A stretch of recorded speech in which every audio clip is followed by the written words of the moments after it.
Holy shit. I've been talking this entire time on mute. That's crazy. Anyway, so I said, welcome to the show. I read the topics. I'm not going to do it again because now it'd be like super funny if I did that again. So no, absolutely not. But yeah, we got 5 great topics for you guys tonight. If you guys aren't already, follow me. I'm share, subscribe, support, send all of the show extensions you want to via Zelle, because if you send it via our Cash App, you send it on the show. She makes it a love offering. We don't believe in love offerings over here tonight. I see we got Kenny in the building. What's up, homie? Dark Clouds. Hey, what's going on? How are you? Miss Chase, Chavis Greenard. I'm not necessarily sure who that is, but cool. Welcome back, bro. Shantae, what's up? And it's too early for you to be saying goodnight, Kenny. Like right now, you're on time, so there is no delay on whatever you're watching this on. So I would hope that you wouldn't be trying to go to bed so early. It's only 8:05. Shantae's already back. Yeah. That's crazy. I was on mute and I was like doing a great intro. But we got 5 fire topics for you tonight. People have emailed, written in, paid for, begged for Yonci to ask men these questions. So we're going to cover those tonight. So with that being said, we're going to probably start as soon as our gracious host takes care of some behind the scenes housekeeping issues. And what's up, Shantae? How are you? If you haven't already liked it, please go like, share, and subscribe to the panel. No, Jacob, Yonci didn't quit. You know, she just called in a ringer. That's all. Chauncey from New Jersey. Shit, what part of New Jersey are you from, Chauncey? Because you should probably go out there and check and make sure your car hasn't been stolen. What's up, Nayusi? Ain't no reason for you to even be in the comment. You're supposed to be on stage with me. Same thing with you, Jacob. Don't think we finna sit here and let that shit slide. You in here in the comments, thumb thug, you're supposed to be on the video in the stage with us doing this, but we'll talk about it when you get on stage. New Jersey, no. New Jersey, don't stand up. New Jersey, sit down. It's not safe there. We don't want anything about New Jersey glorified from that in this show. Oh shit. Okay. Well, if you get into a bag now, you can't come on. Yeah, you gotta work first. But if you want me to call in an emergency for you, so you can get off and work, still get paid, and join the show, just text me. I got you. Kenny, I'm not repeating the introduction again. Like I did it once. It's only magical the first time you do it. So no, I'm not doing it again. It's kind of like drugs. See who else is in here. Damn, Dark Clouds is always like number 2 or 3. I remember when I used to be the first person to like always be first in the comments. But then again, Kenny just said, you know what? I'm gonna log in. I think Kenny joined the comments like at 4 p.m. the day of and just sit there waiting. Just sits there and waits for us to start going live so he can be the first one in there. What does oop mean? I see a lot of women saying that. What does that mean when y'all do that? Like oop? What is that?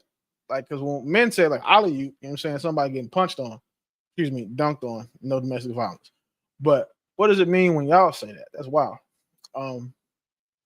Chauncey says she's from Irvington, New Jersey. That sounds crime ridden too. So just hope you stay safe tonight and lock your doors and put your gun in your lap just in case. I didn't miss anybody. We got already called. Say what's up to Chavis. What up? What's up, Lee? Tell me something good, champ. Yeah. Matter of fact, explain to me how come you don't ever want to come on the panel. Like you would do some damage up here.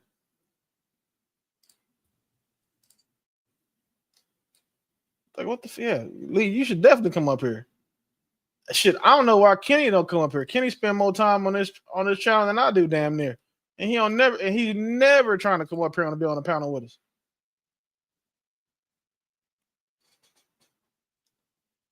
Originally from E. Oh shit, it's the homie. What's up, Jack?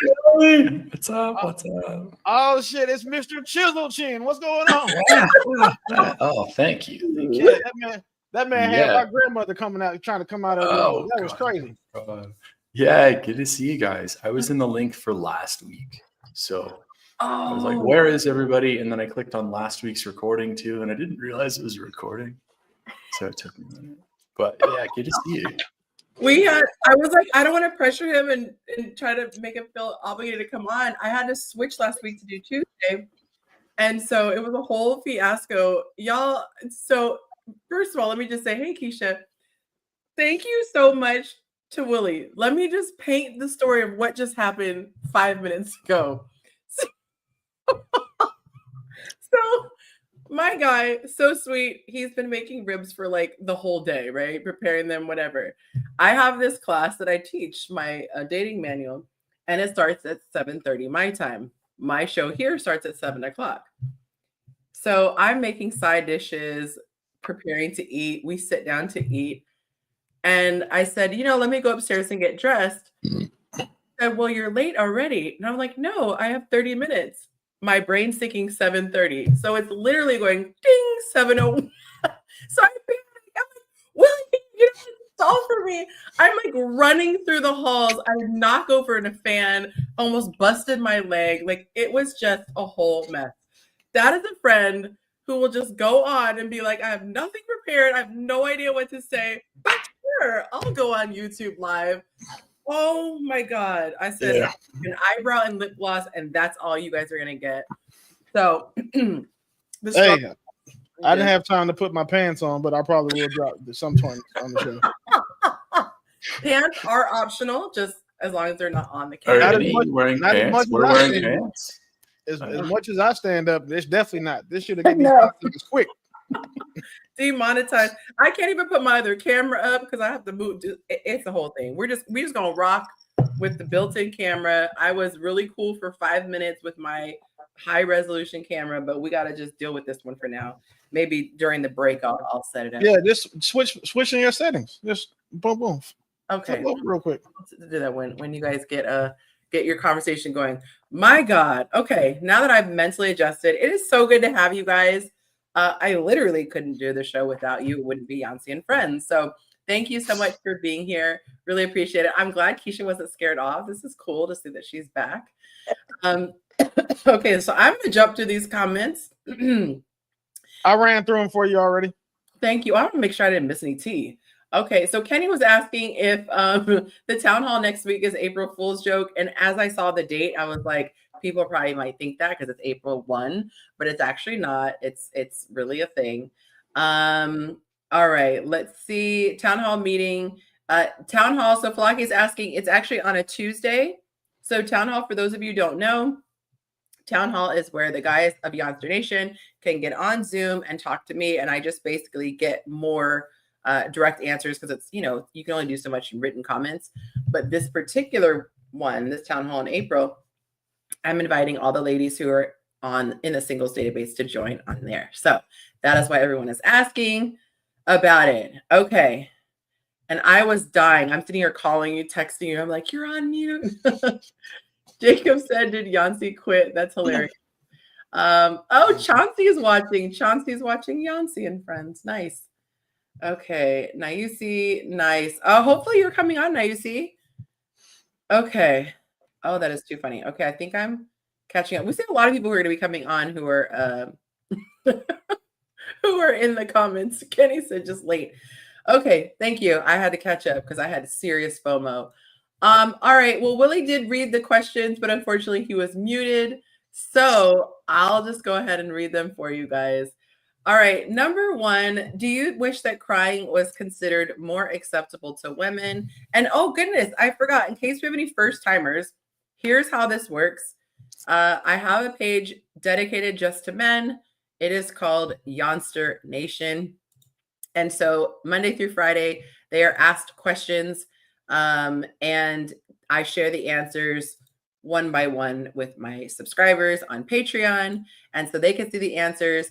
And then once a week, I come on YouTube and we go over these answers in more detail, and whatever willing friends come on and join the show, we discuss those topics. So we got Yonci Nation. Let's go ahead and put this up real quick on Instagram. If you are not following, if you're a dude and you're not following, you can follow Yonci Nation and see all the tea live in real time and have your information put on there. And when we share the answers, don't worry, your names are all redacted. So they are all blacked out. You cannot see who is saying what. You just see the information. So go ahead and jot that down. If you are not following, now you know.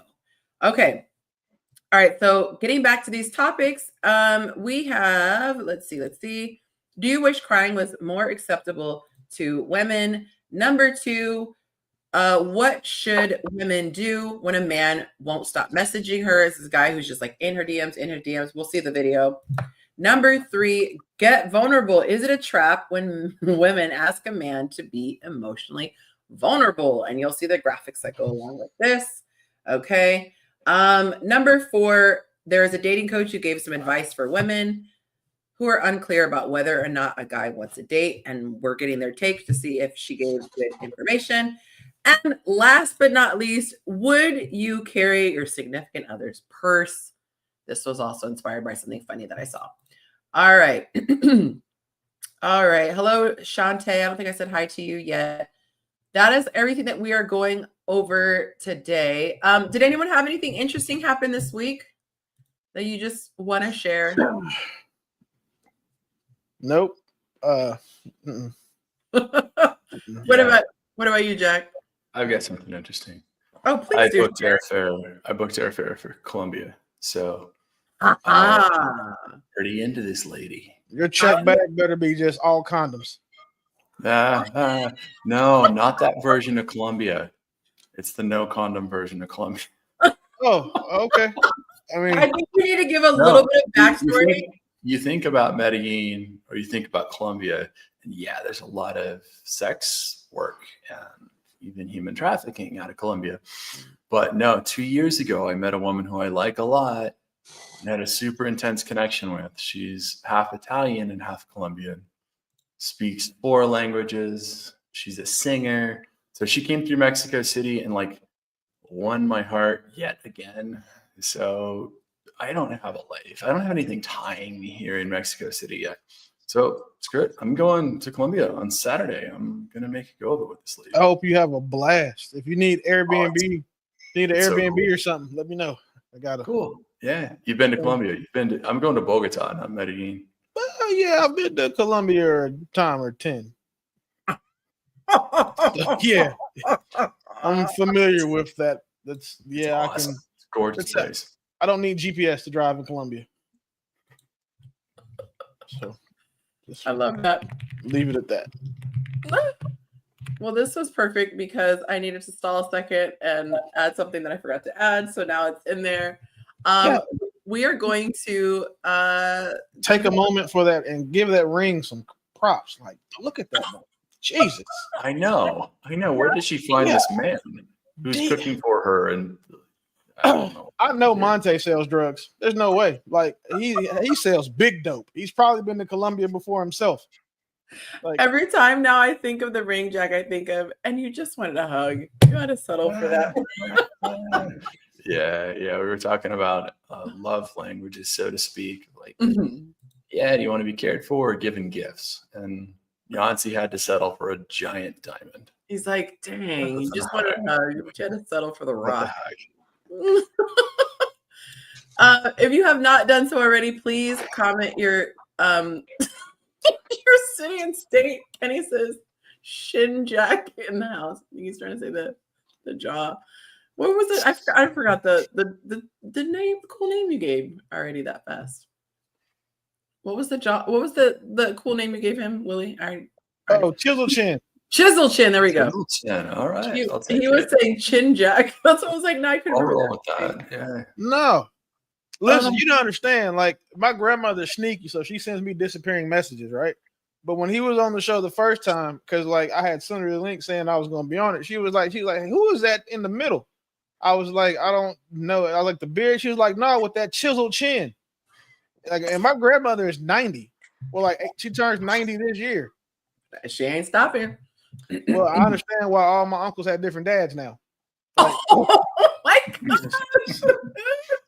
I cannot. Lynette, I had not scrolled yet. I did not see because I will stop the show. She sent some love. Thank you, Lynette. She doubled down. She said, hello, I am sending love Thank you so much. She did $8 in super chats. Thank you so much. I really do appreciate it. We got Kev who is back in the building.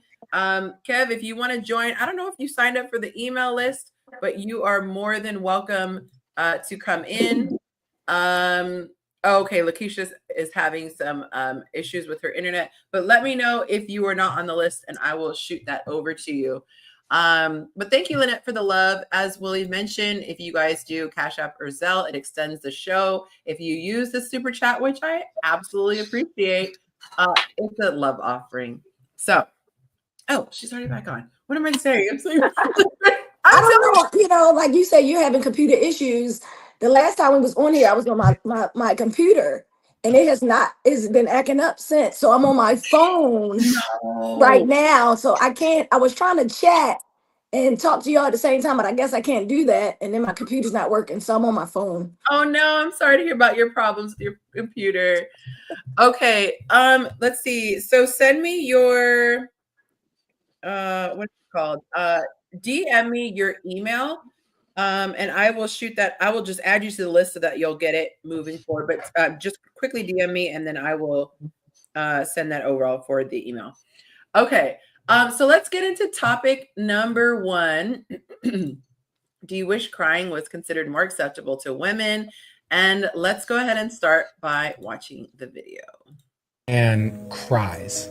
Is there a part of you that gets a little bit worried about his ability to hold you? I think it would depend on how he's crying and what he's crying. Let's just say that he's super overwhelmed and he's stressed about money, he's stressed about a certain thing, and he's just like going through a period of stress.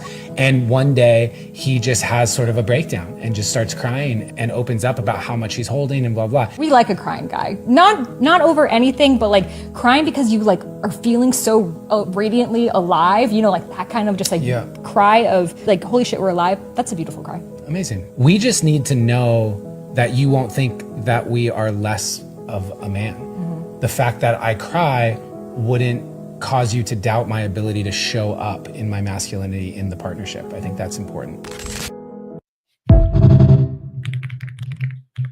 All right. So we have a couple of things real quick. Greg is asking for the link. You should have it in your email. I started emailing them all out starting last week. And yes, I do have you on there. So unless the email is wrong, you should have that email. It was sent there. We got to shut your mouth. Come on, Chauncey. Chauncey's showing up. Thank you for the $49.99 super chat. I do believe. Nope, I was gonna say as a record. I forgot, Willie. Excuse me. No disrespect. I forgot. He did do it. He did do one. But besides Willie, this is a record. So thank you so much. And let me know if this is your first time watching, because I feel like I would have remembered the name Chauncey. So absolutely. Thank you so much. Super chat. Whoop, whoop. Okay. Jacob says it's a setup. That's his answer for number 1, not the love offering. Okay. We appreciate the love offering. Lynette says she loves the new faces. I do too. And there are some single people in the chat. So if anybody is qualified to date someone as fine as my girl Keisha, slide in my DMs and I'll tell you how to reach her.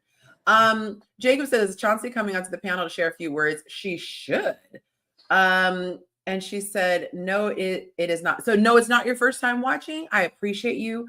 I'm showing up. I don't know how I would have missed the name Chauncey before. Okay. Yes. Emailed it. So if you don't see it, let me know, period. Okay. Thank goodness for voice texting.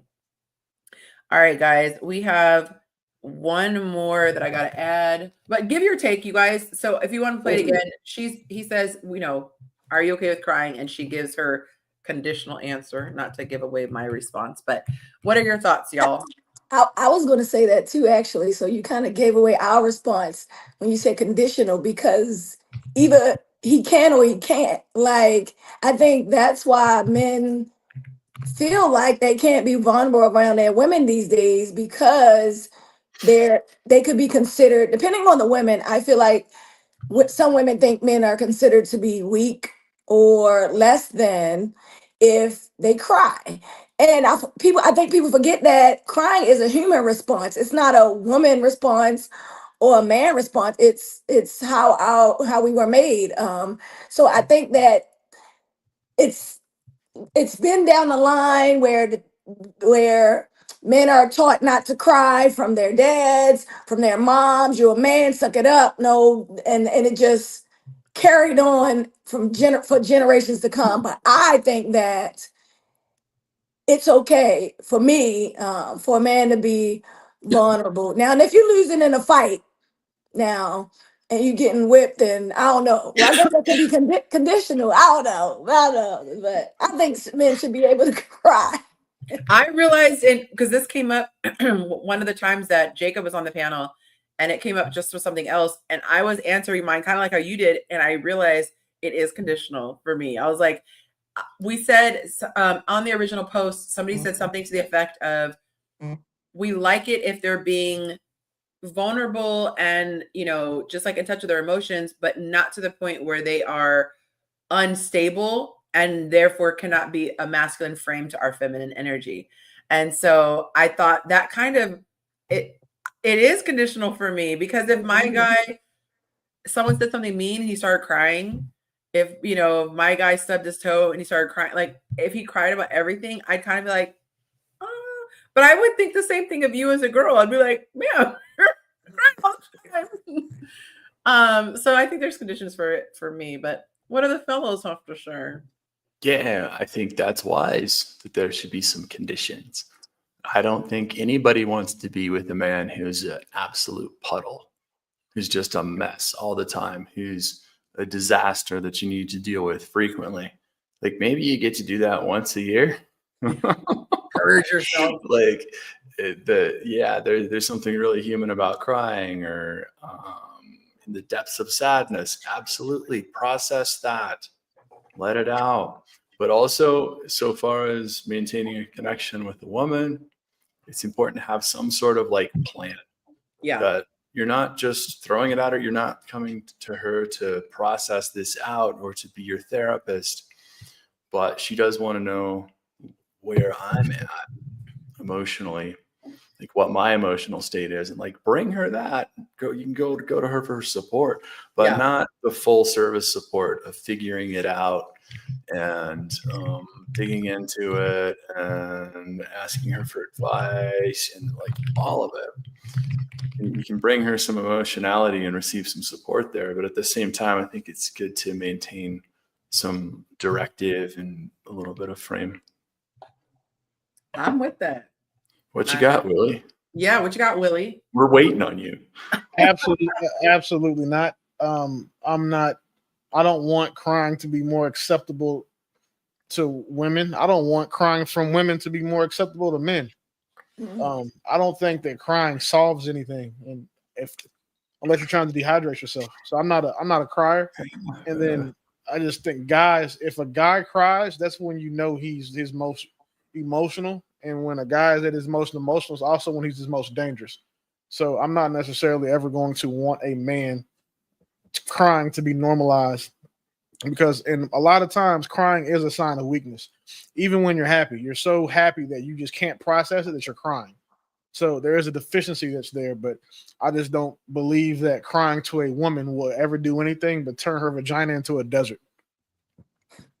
So when you say crying to a woman, I don't look at it as crying to. Like you said, like I would want to come like, oh my God, but I think like I don't know if crying to your woman, like boo hoo hoo crying to her, but like the example we gave, like let's say you just had a very, very, very bad day and something could have transpired that might have made you shed a tear, Willie. I mean, I know you tough and all, but might have made you shed a tear or something, but you're gonna be like, no, I can't cry because my girl's gonna think I'm weak. Yeah, No. I'm gonna do that in private. I'm not gonna do that in front of my woman. It's like you depend on me to be the stable one. You're the emotional one, not me.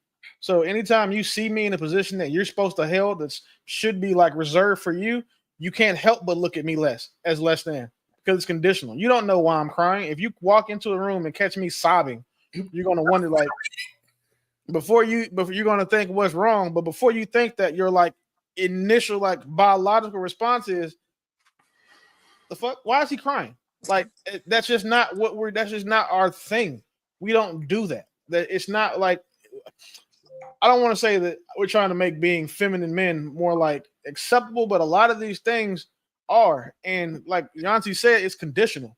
So anytime if something is conditional to a woman, a man probably shouldn't do it. Like because I the would say default answer is no. too. The Greeks cried to show how tough they were. They wanted to be more emotional to show how tough they were. Wow. It could be conditional and societal too. It's interesting because I do think it's like a kind of like a landmine because you don't know what she's going to consider a turn off or turn on. But I will say in the rare times that I have seen a partner of mine cry, it is the most endearing thing. And I can remember, there were tears at my wedding when I got married the first time.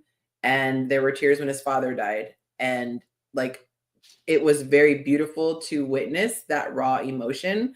And I definitely did not see him as less of a man.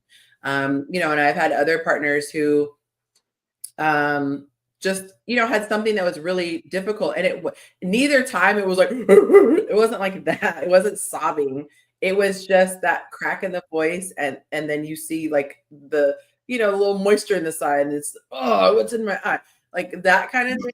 For me personally, I can handle that, when there are times. I just think it's not healthy to hold in that type of emotion when it's to that point, but then again, who am I to say? Because then the guy might be like, is this okay to cry now? Like, to sit there and be like, Right. I don't think I want my man to be like, oh, I want to cry so bad, but Keisha is going to just let it out. Like I feel like we all have feelings. We all have feelings like that. I mean, you can't hide that. But I do get what Willie's saying too. Like, all right, now you can't be a softie. Suck it up, buddy. Right, suck it up. Suck it up, mark up. I went to basic training. If I'd have saw a man crying basic training, I'd have slapped him. So y'all know. I guess that's conditioned. I do have a very important question. You weren't prepared the last time, Jack, with the show and the laid backness. Are you prepared this time? Cheers. Oh Cheers. man, where's my? Y'all didn't say we haven't shot. Where's my drink? I mean, where are you? I'm just kidding. I could have had a beer. I said yes. I'm going to pour myself a glass of wine, and I am. We're going to limit it to one because it doesn't take much for me to be asleep. So I'll be on here like. Should have got some teleport then. Shoot. I'll tell you some stories. And I never thought, but since you said that, girl, we found this by accident. This thing, see, they don't sponsor me, so I shouldn't have said their name. But if you haven't experienced it, it's an experience. Oh, goodness. But yes, you're more than welcome if you have a beverage that you want to pour. Are you still doing Dr. Peppers, Willie, or are you off the stuff right now? I don't drink soda. I haven't had a soda this year. Well, I've had a sip of soda this year. Well, so I'm drinking sweet tea and Snapples and shit. Me too. I'm staying away from the sodas too. Good job, Willie, because it's addictive. I'm addicted to Coke. A week off the wagon. Wait, what do you call it? I got my 1 week chip for soda free. I'm trying to see how long I can go. Clear about whether or not I die. Oh my goodness. Welcome to the show, Greg. Good to have you. Yo. Oh goodness. Okay, so we're talking about crying. Do you wish crying was considered more acceptable to women? What are your thoughts? We're just going to put you right on the spot since you just joined in before we go on to number 2. And feel free to share your thoughts in the comments, you guys. Like acceptable as far as like a man crying to a woman? I'm so sorry. Yes, crying to your partner. And by the way, before he answers, you guys, this is your opportunity to show some love by clicking the like button. If you haven't already, I will find you out because next up is snitching time. So make sure you hit that like. If you're watching on a mobile device, you will have to close the comments because it takes over the screen. Close it, then you'll see the little thumb. You can click the thumbs up and then go back to commenting because we do love the comments. All right, but we'll be snitching a second. I better see 13. All right, sir. It is your turn. What are your thoughts? I don't think, even if it was acceptable, I don't think a man should ever cry. To only maybe his mother. Maybe this should probably be the only person. Never. Like if you had a parent pass away or your kid was really sick, you just suck it up. Yeah, somebody gotta be the strong one, right? Oh, So does crying make you weak? oh, Yes. sheesh. I knew Willie was going to say that. I was talking to Greg. You guys are saving up for cancer. I think you should cry like once a year. I wish that I could cry more. I wish that came easier to me. I don't see anything wrong with it. I'll continue to handle myself and handle my life. It But actually holy smokes, you're saving up for cancer. I never said crying isn't a good thing. I just said you shouldn't cry in front of your woman. I forgot you said just not in front, so you could get it out of your. That's where I am too, and crying in front of your woman. I've seen all my homeboys cry before, but those are times also that I think I'm not gonna cry. I wouldn't. Yeah, just crying in front of a woman, unless it's your mom. Like that's the only woman on earth that it's safe to cry in front of, because you came in the world crying in front of her. So she's never going to like, oh, my son's crying. Okay, cool. But your girlfriend, like someone who was optional in your life, absolutely not. Your wife, your aunt, hell, a therapist. Like they even have group chats where they talk about their patients. Oh my goodness. So somebody would think less of you if you cried. Heavens to bits. I just think you, as in a relationship perspective, like the man should always have that perception of strength. And crying isn't strength. So that's what I'm saying. So crying is weak to you.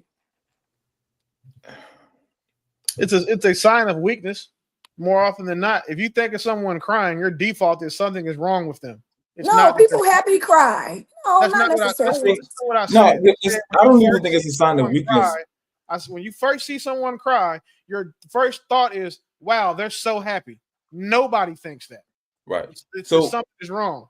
So let's take it back to when you was a child. When you was a child and you cry, most of the time when you were crying, you didn't have the words and know how to express yourself appropriately to get the reaction that you wanted. So if you cry as a man, you're expressing it. There is a sense of an emotion there, whether if it's good or bad. I wouldn't say it's good or bad, but you definitely shouldn't cry in front of your woman. But crying in general isn't a bad thing. So I'll say this. There was this video clip that just came to mind right now. This guy was like super duper masculine, but his dad surprised him. He hadn't seen his dad for years. So the wife was filming him. He was coming down the stairs, and as he came around that corner and he saw beyond the wall, he saw his dad, and he kind of like did a double take, and he was so shook because he was so surprised that his eyes started welling up with tears, and he was trying to choke him back.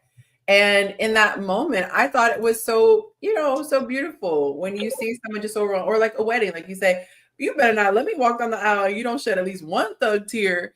I don't necessarily think it always has to be negative. Welcome to the show, Kevin. What's happening? Hey, we're crying. Yeah, we're talking about crying. Willie's against it in front of your woman.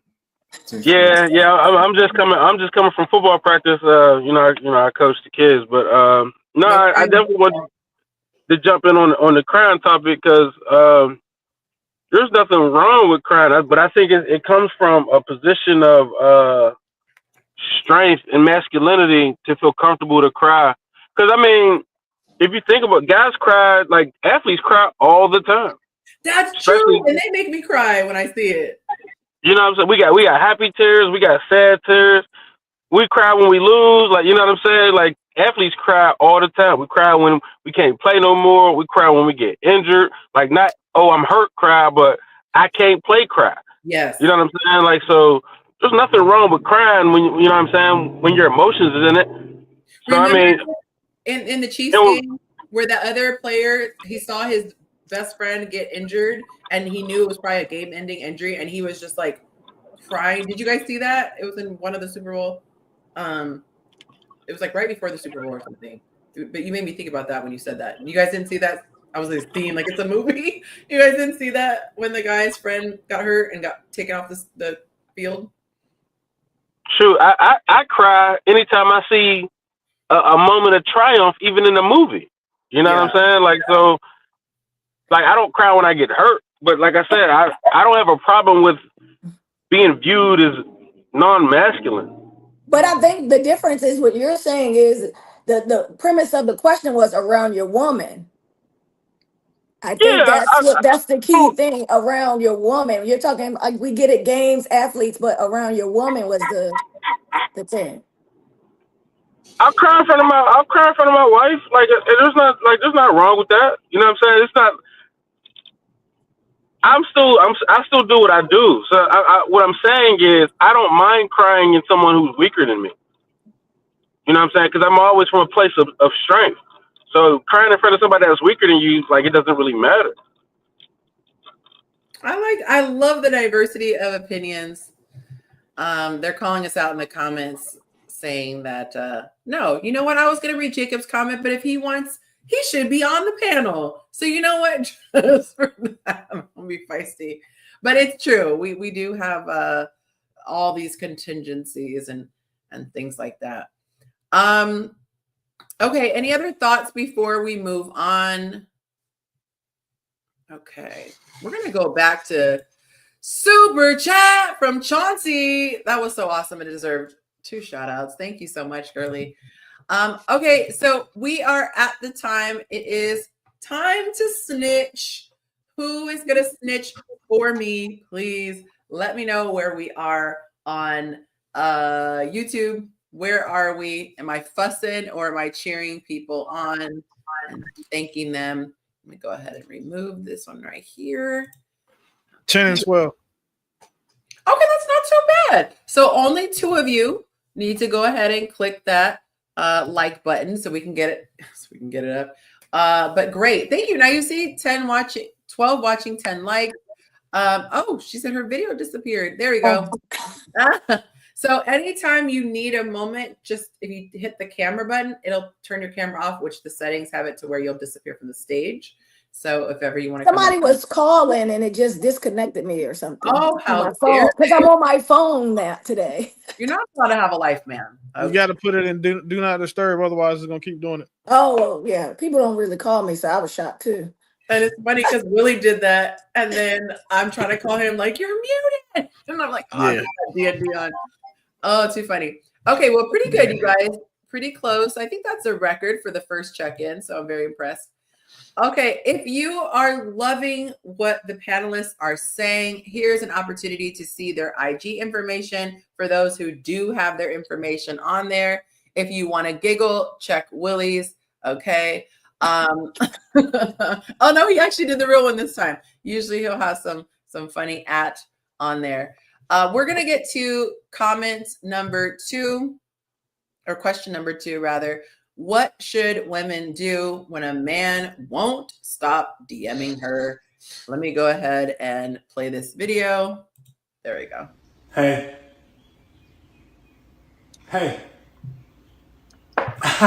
Nice. Hey. It's been a while. Haircut? I'd treat you better than that if you were mine. Oh my God. Hey. Nice.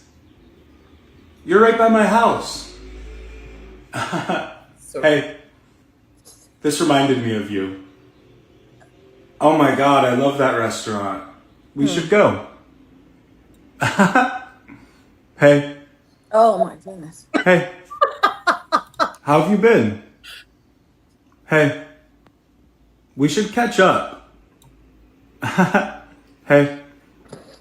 Can everybody else hear it? So are you. Okay. Hey. Where was my invite though? Oh, I hate that. Hey. That one's horrible. It was so cringy to watch. It's so true. Hey. Hey, it's for horses. Where is my invite? Or when they DM you, I'm going to be in your area. Well, enjoy it. The weather's going to be warm. So I can answer this. What should women do? What I do. So I know we live in a social media society where, especially if your profiles are public and things like that, then you just sometimes never know what type of people you're going to run across. And not, I mean, I know ladies that's, in the chats and stuff like, oh my goodness, that is a big turn off for me. So I just immediately block. I don't think that's a question. Block Like, when it's strong. if you follow me for the first time and you like 40 pictures, I'll block you. I don't know. That's kind of creepish to me. Like you You took do the time to do all that. Like 1 and 2, oh, I just viewed your profile. You look nice. Okay, let me like a few pictures.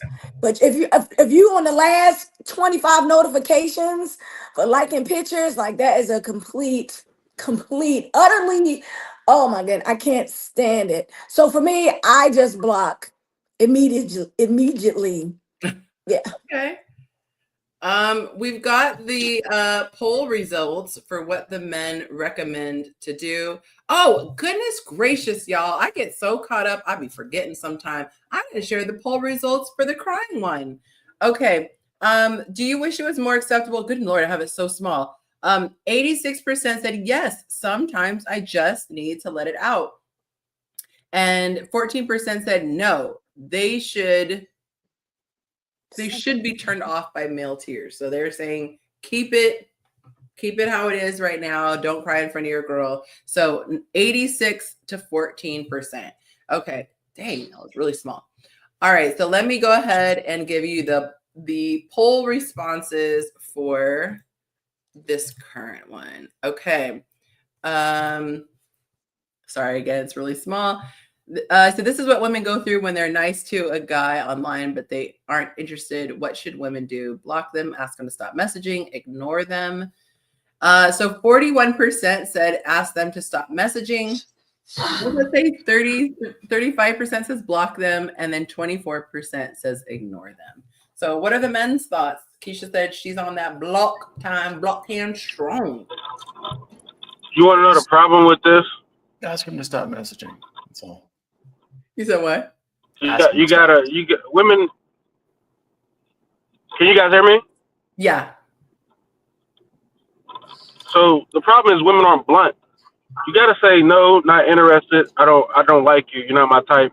For men to stop, like, you know what I'm saying? Because for some reason, I mean, we tend to think that women just play hard to get, and only certain men understand that women don't play hard to get, because when a woman's easy, she's easy. Like, you know what I'm saying? Women are generally easy, and but they hear some stories like, well, I ain't like them, so I played hard or whatever. But you just got to be blunt and say, no, I'm not interested, and leave it at that. And he should stop. Like, you know what I'm saying? So if a guy is not stopping after you blatantly say, I'm not interested, or you can't beat around the bush and be like, oh, not right now, or, maybe another time, or ignore or anything like that. Because that doesn't tell me no. You got to give me a strict, blunt no. But I think sometimes when I mean, not to cut you off, Yonci, but I think I've tried where I'll be like, they'll say, oh, you look nice. Thank you. Oh, some, thank you. Such and such, thank you. All right, now you're doing too much. I mean, you know what I mean? Like, so But I you can didn't say no. There right. was no no. So if I block you, you know it's no. But here's the irony, though. No, we don't know. That's still beating around the bush. You got to be direct to say no. But I was going to say, women say, why do men ghost? Why do men ghost? This literally happened in my dating group chat today. And, she said everything seemed like it was going fine. And then bloop, he just fell off. Why can't they just express? And I said, it's because a lot of times they don't want to face what that backlash might be, even if it's just in their mind or what the woman's going to say if they really speak their truth. But what's interesting and I'm thinking about right now is we as women do that. We feel it's super cringy to reject a guy. But the ironic thing is, this is the guy we don't know. Imagine how much more awkward it is, a guy that you have gotten to know. So in the guy's perspective, maybe he's gone on a few dates with you. He might have even kissed you. Shoot, you guys might have had sex. And if you think it's awkward telling a stranger you're not interested, imagine someone that you've taken out on like 2 or 3 dates. Just to put it into perspective, sometimes these social things are just awkward. And when we're not in their shoes, it's easy to say, why can't they just? But the reality is rejection is awkward. And unless you're a mean person, you might feel a way about turning someone down. Willie's face. Say it, Willie. Go ahead. We wait. If you don't want to talk to someone, and then the only thing to do is remove their ability to contact you, which is blocking them. Damn. I don't know how that's even a conversation that we have to have. Like if I don't want someone to talk to me, I remove their access and ability to do so. Like I struggle with things that should be common sense when they're not common sense to everybody. But yeah, you don't, because to tell someone that means you give them a response. You know what happens when you respond to someone? You start a conversation. Right there, you And go. when you block someone, they can't even talk to Instagram about you anymore. Like they can't see your page, they can't message you further. Like I mean, So I tried that. If I'm tripping, tell me I'm tripping. But I've tried that You're approach. tripping. No, I think I you're tried that tripping. approach, and you know what the dude started doing? Liking all the pictures again. That's So why I you was like, block. you know, That's the thing. right? Exactly. Fellas, anytime a woman tells you that this guy is continually messaging her and she won't stop, she likes the attention, because if she didn't, she'd block him Immediately. Like it's We're not talking about what they do. I mean, you might be right on that, but it's still if they want guys to not entertain them or not, they gotta just say no. No, because that starts a conversation. There's other It don't ways to start a conversation. It's a no. No, Kev, I think you're looking at it from your, I don't want to use the N word, your not unusual approach. I'm trying to be politically correct here. Not usual. What you mean? What's like the N word? Like No, I was like, there's a different N word. Natural. Like I was gonna say I was gonna say normal, but I thought you were saying naive, because a woman is naive as hell if she thinks that telling a man to stop messaging her is going to work when she can just block him. No, I wish my woman would respond to another. Everyone's trying to guess what the N word is. No, I'm saying you're normal. So Kevin, if I were to say, hey, I don't want you to message me, you would be like, okay, bet, because you're normal. But you have other people who are not so normal, and they go right. So, but I'm saying there's a small percentage of people. There's a small percentage of men who are not so normal. There's more normal men than all of them. That's www.bullshit.com. Yeah, Kev, there are more men who don't take it well than do. You either get the they might not take it well, but telling a man no will stop most of them. Now, the retarded ones are retarded. Block them. Okay, whatever. But leaving something up in the balance, like if you block a dude and you didn't give him a direct no. What does the block mean? What does the block mean? If he sees you in the street, he's going to try to approach you again. You be like, I don't know why, because people don't even know how the block works. They just like one day you just not see them anymore, and they don't understand. They don't understand. Like, oh, did she block me? Because think about it. Most men play the numbers game. They just shooting they just trying to shoot every basket they could. You know what I'm saying? So they just not even checking in. They just thought they ain't seen the person on their feed in a minute. That's all they thinking. They got to really look to see they got blocked. No, social media tells you when you got blocked. Facebook, Instagram tells you. You don't get an alert. You don't get an alert when you get blocked by somebody. Well, I don't know, man. As soon as you go in somebody's inbox and they block you, it says you can no longer message this person on all 4 major platforms. So of course you don't get an alert saying so and so blocked you. But when you go back to do, hey, number 700 user can't be found, it tells you that user can't be found. If we're shooting every shot, that means I gotta go back. Like I probably wasn't even serious about girly. I just sent out a hey. But I sent out 700 What we're talking about, bro. If you send a girl 700 hays and 700 days in a row, either you're a creep or you're retarded. Like, because she's not responding.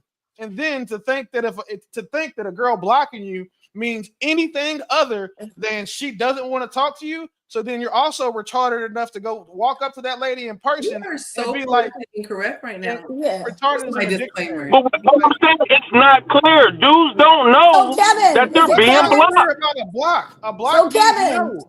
can I raise my hand? Kevin, Fuck. that's Kevin, right? Yeah, Kevin, if you yeah. saw me in the club, right, and you tried to talk to me at the bar, and I walked off, i.e., blocked you, you're not going to come back and try to talk to me again. Like if you say, "Hey, how you doing? I think you beautiful," or "Hey, how you been?" or and I just completely walk off, stage right, like gone.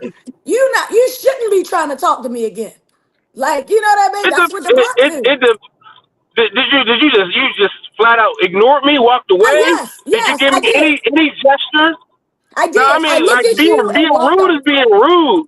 Being rude, but a simple "I'm not interested" can be like cool. So I almost got hit. I'm gonna tell y'all some real stuff. I was at a club one time, and this guy got mad at me because of my response, and I almost got into a fight with a guy because I responded with, "No, I'm not interested." He grabs my arm, just all kinds of shenanigans that I had to get up out of there. So I think I probably would walk away so you don't talk to me at all. Because I feel like my response, and I'm not rude, I've never been rude to a man or disrespectful or any kind of way where, it solidified his actions. But he definitely said, grab my arm, call me all types of bees and all that. So I just rather not respond. So The And that's the majority of Look, reactions you might get on social media too. I tell my wife, don't be rude. Just like, thank you, not interested. Thank you, I'm married. I yeah. don't. I That's a tell my good wife, way don't to do accept it on any social drinks. media. You know what I'm saying? But like, girls will flirt with the line. They'll accept a drink or whatever. I don't know. But I tell my wife, look, say thank you, not interested. Thank you, I'm married, and keep it moving. And that's enough. You know what I'm saying? But like walking away, that's rude. So it's somebody that's going to cause a reaction. You know what I'm saying? If somebody speaks to you, it's going to cause a reaction if you don't speak back. You if know you what I mean? block That's just rude. if you I have a block somebody, question. they can't give you a reaction. I'm saying the block though is still it's unclear because nobody knows you're blocked. I don't get an alert that I'm blocked. When you try to message them, you find out that you're blocked. You don't even go back to message them because like if you message somebody and then later on you see them in the street, you don't even know. You But forgot bro, about her because you're dudes are just making up shooting these shots. extremes and catastrophizing. We're I'm not talking about taking no extremes. under I'm the not premise taking no of the extremes. You need to conversation is understand that 700 people don't see people when in a they're day. blocked. That's Kevin, no for one is some saying that, reason, but what I am saying is that under the premise that we were given, the guy was talking to the girl for 700 days in a row. At some point, it's day I didn't see the clip. 701. That's not my What? problem. So we're talking about the actual premise. Hang He on said one- on This is 701, extreme. nothing happened. Hang on one you know second. you're blocked. Kevin, for some reason, your mic is super hot, even though you're like so far from your phone. So for whatever reason, it's like coming in like almost like if you're holding a microphone here. So maybe if you could just speak slightly softer. You have a I got very good microphone on your phone. I want to ask Jack this question. So you have a lot of female followers. Do you ever get women who try to approach you via DM? Yes. Yes, I get romantic inquiries rather than sexual ones. Do you But I mind see the sharing what you do? Sure. Yeah, I express that I'm not interested and I don't engage more. So, Okay, so yeah, very just let direct. it take off. Yeah.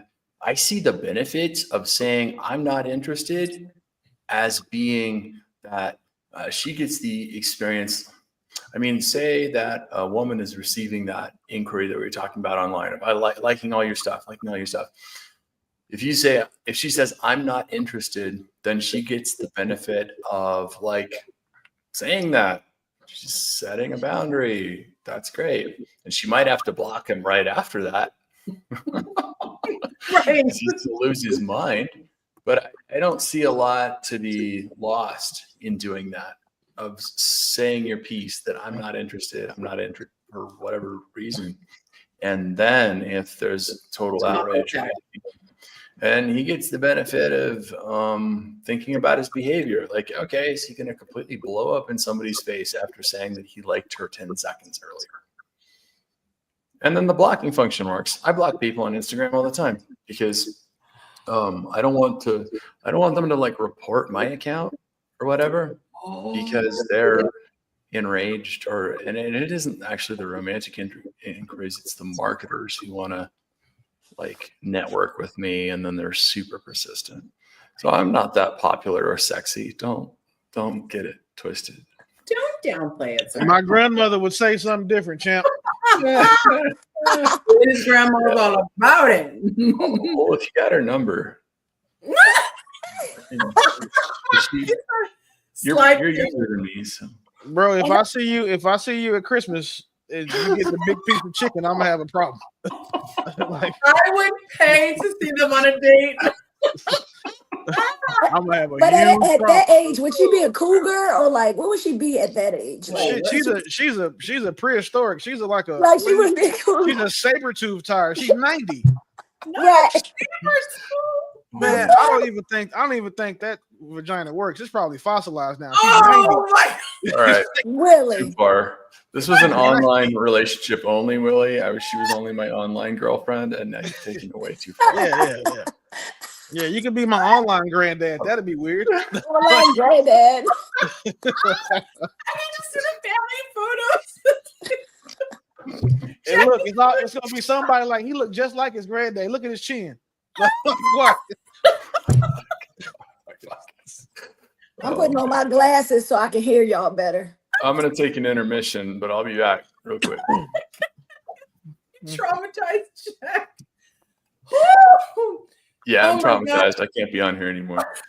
To have another beer. I just picture, those big family photos. Usually it's at a reunion, and they put the grandma and grandpa in the center, and then all the kids like go around. I'm trying to chat. He's in the head spot. Whew. Okay.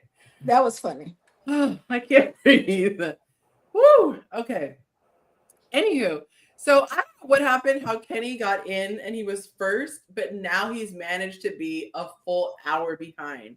He is just now, what was the one he said that he was at? Oh, he just now did the snitch. So I'm like, you're so far behind, friend. Okay. Whew. Let's go on to number 3. Y'all are either really funny tonight or this wine is doing its thing. Girl, I told you if it's teleport, it's the port, child. Taylor Port sounds like it's gonna teleport you. That's what it do. I'm telling you, it's like liqueur. It's like that. It's that good stuff. Not that I drink it. I've just heard reviews. Through the grapevine, I'm sure. Okay, so here's the question: is it a trap when men ask women to be emotionally vulnerable? And here's the post that the guy saw. So Nandy said, "Can men stop shutting us out when they're going through something? Let me be vulnerable with me." That's how I picture her saying. Yeah. Let me be your strength too. To which Fred Morgan said, "It's like discussing malaria with a mosquito." Fawabi of Lagos says, "All you'll hear is, 'It is well. God will provide.'" Ogle Lex says, "Someday even add, 'So what are you going to do now?'" And I'm sure the thread was really, really funny, but that was what prompted the questions. So let's unpack it. So I think that kind of goes along. I think, how do you say that? Nwisi? How do you say? I'm probably tearing that up. Nwisi? Nausi. Yeah, I kind of agree with that. It kind of go along the lines of what we just talked about, just vulnerability. I think that women have to, sometimes we can be such, and I say we because I'm a woman, we can be such. Jacob, what you listening so hard to? I just want to hear it. I'm about to say it. Just messy with his nonverbals. Right. I think sometimes we can, as women, we just be so harsh we can be so harsh on our men, and we want them to be a man, and we want to be hard, but we want them to be soft, but we want them to be hard and soft, and we sometimes we just don't know what we want. You don't want to be a thug, but if a fight broke out, you want them to thug it out. Like, I mean, come on, like Clip it, it gotta, clip it. it gotta be, it gotta Clip be. it, clip it. You know what I'm saying? It gotta be a balance or Clip something it. somewhere. We don't know what we want. Clip it, clip I it. didn't say We know that. what we Over. want. We just Run want it you to down. be Run the transformers. credits. You need to be a thug. You need to Run the be credits. vulnerable. We got what we you needed. need to be- Let's go. So- We can call it a night. Thank you for coming. Yonci and friends, we'll see you next week. Shut it down. Stop it. So Thank you. the question. Don't know what we want. And Right. there's nothing wrong with saying that. No It sé just- qué queremos. Right. So I'm being a little dramatic, but seriously, there's nothing wrong with saying that. Since like, because if at this big age, you get to a point like it's like, don't cry unless it's these parameters at this time at 2 a.m. or whatever, or you need to be doing this all the time. Like it's all these rules, and then it gets to a point like, why the heck would I even want to do this with a woman? I'm speaking just dramatically for a second. After all of this, it's like, okay, now why would I want to go be with somebody that I can't be myself? I have to always be on. There's never a moment I can let down. Like you start to ask yourself, like, is it worth it? And I'm throwing it out for discussion. I'm picking on you a little bit, Keisha, but I'm throwing it out for discussion. But it's like, at what point do you really get to be yourself? I like what Kev said about not changing, not being conditional on who you're with, not being a different person, especially as a man, to aspire to be the same person in all situations. I just have to add this. Marcus, super chat. Thank you so much for the super chat. We do appreciate it, girl. I appreciate that. She said, came to save Yonci. Thank you, darling. I appreciate you. One day we're going to get you on the show, boo. Okay, back to the regularly scheduled program. I think we want a little something different at all times. I think that we have these lofty expectations of our man. If I'm in danger, I want you to be my strong protector. If I'm sad, I want you to be vulnerable and soft. If you are, if I'm struggling, I want you to be inquisitive and, be a little bit of a therapist. Like, I think we have such high regard for you men that we think that you are multifaceted. We think that you are just so capable of taking on all these different roles. And we just see you as our superhero. So we're shocked. Yeah, we're not. We're really limited. Yeah. Like, I might be good at like 3 of those things. And you're just going to have to settle. Can I ask a question though? No, absolutely not. So the men who are parents here, who are fathers, is it not necessarily very similar like situation? Like, I have to be a little bit of everything for. I was going to say that. Like, I have to be stern when it needs to be. I need to be stern. I have to be playful when it's time to be playful. I have to know, if they tap into their emotions at some point, I have to know to adjust to that scenario as well. So I think what Yonci is, I kind of agree with Yonci. I think you do have to be able to adapt to moments and situations that come up, whether it's with a woman, with a child, with a coworker. Like, you have to be able to know how to, like, and I'm not disagreeing with you as far as like you should be the same person in every room, but also in that room you should also know how to adapt to different personalities and different people and people. Yes. See, hold on, but that wasn't. I tell men not to be vulnerable. I tell men not to be vulnerable as a baseline. I don't like the word vulnerable. I don't think it's getting at what you're actually talking about. Like, I'd say don't be just a vulnerable, open person all the time. Thank you. You're picking your battles. You're choosing when's the right time to be open. Because when you're talking about being vulnerable, we're actually talking about being open, honest, direct. But to just say vulnerable is like, just vulnerable means exposing yourself to risk. So when people talk about being vulnerable, They just mean being open and honest, and like exposing yourself to some risk is part of that, but that's not the whole experience. That's Well, what is the risk? the risk is that somebody's not going to like you. Is that really, I mean, is that something to be afraid And of? is that really going to kill you? Like the risk is that somebody's going to laugh at you when you're crying. The risk is that you're going to say something stupid. The risk is that you're going to lose connection with somebody that you care about. It sounds like insecurity, though, more than anything. Yeah. And yeah. So if you're able to be vulnerable, if you're able to be open and honest, then like let the chips fall where they may. And I say I'm sorry, did I cut you off? No, go ahead. I always say, because when people have a fear of being vulnerable, the only people you should be afraid of being vulnerable with are crappy people, in my opinion. That's my personal opinion. So it's like, if I give Greg something that's very precious and he treats it like crap, that just tells me about Greg. To me, that doesn't mean that I lost or I missed out or I am less than. It just tells me that Greg sucks. And so if I open up and I say, hey, you know, can I be vulnerable and share, I'm really going through this, and he mocks me, I just learn about Greg, but I don't want to change who I am. I want to continue to be kind and whatever. And maybe then I deal with Jacob next. And then I go to Jacob and he totally treats it well. And he's like, this information is something that tells me more about you, and I'm here to console you, and blah, blah, blah, blah, blah. Like, I don't want to change my MO because I dealt with a butt wipe. I want to just keep being myself until I find the right person. See, here's the thing. See, we've just gotten really good at just reparroting what other people say, and just it's not, I'm not talking about you, Yonci. I'm just saying in general. Like, the question is, your girl walks in the room and says, please be vulnerable. Like, you know it's a trap. Like, why would you even need to ask that question? Just listen to what he said, and that's the definition of vulnerable. Hey, Willie, please be more open to risk. I mean, like what the hell does that even mean? What you really mean is like, hey, I need something. Say what you really want and what you're really looking for.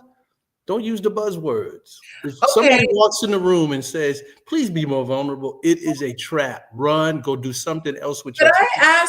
I ask Monte that frequently because I know it sounds like a trap, and I will say permission to speak freely. Like, I literally asked him this like 2 or 3 days ago. I said, I want to share something with you. And I said, and I could see something in his face. And I was like, what is your thought? And he looked like, oh God, I want to say it.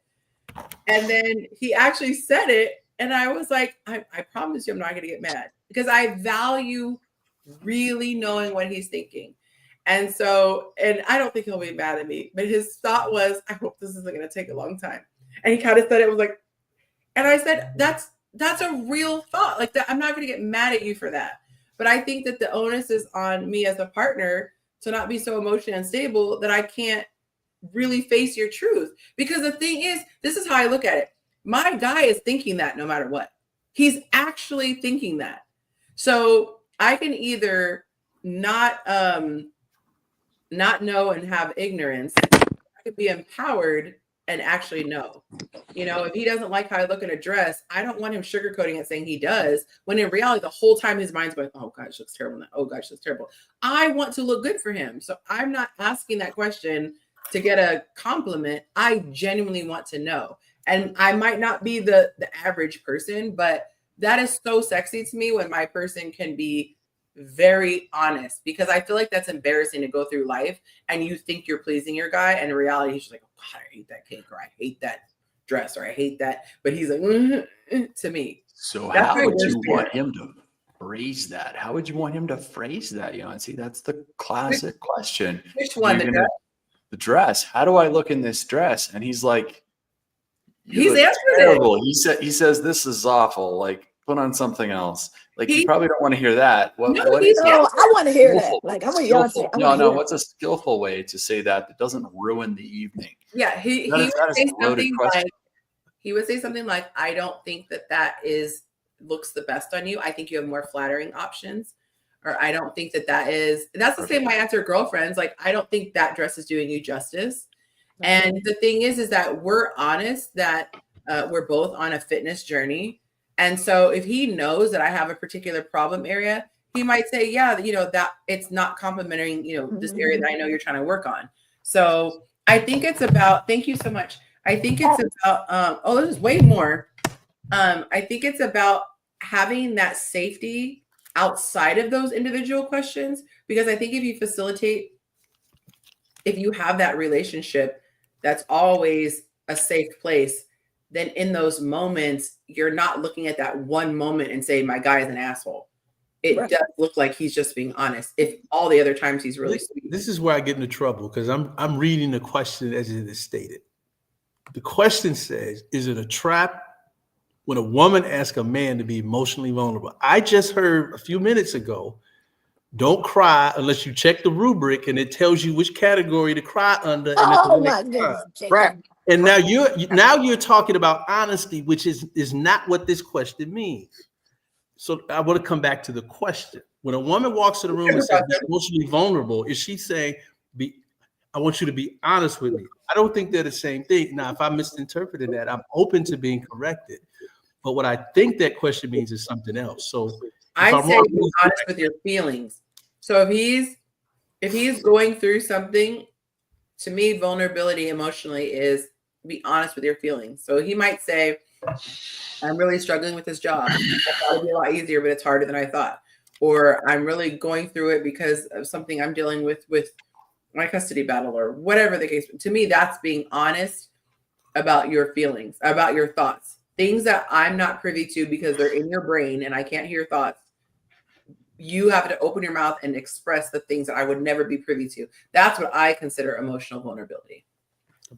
Right. I don't think she's saying, like, Jacob, you talking about, I walk in and say, hey, can you be emotionally vulnerable right now? I think it's come on now. I think it's like let me like into your world. Yeah, I'm not so again, but what y'all are saying is we got to choose our words, and that's why I have a problem with No, I want you to, if I don't look right, I don't know how Yonci feels about this, but if I look crazy, I think somebody in the comments said it. Tell me I look crazy. I am not, I promise you. Don't have me looking out here crazy. Don't be out here having me looking crazy. Now, like, I forgot his name at the top right here. Greg? Yeah, Greg. Greg said, how should we say it? How you guys should say it? Yeah, it's a little, in the Army, we say tact, right? Tact is a way to say stuff.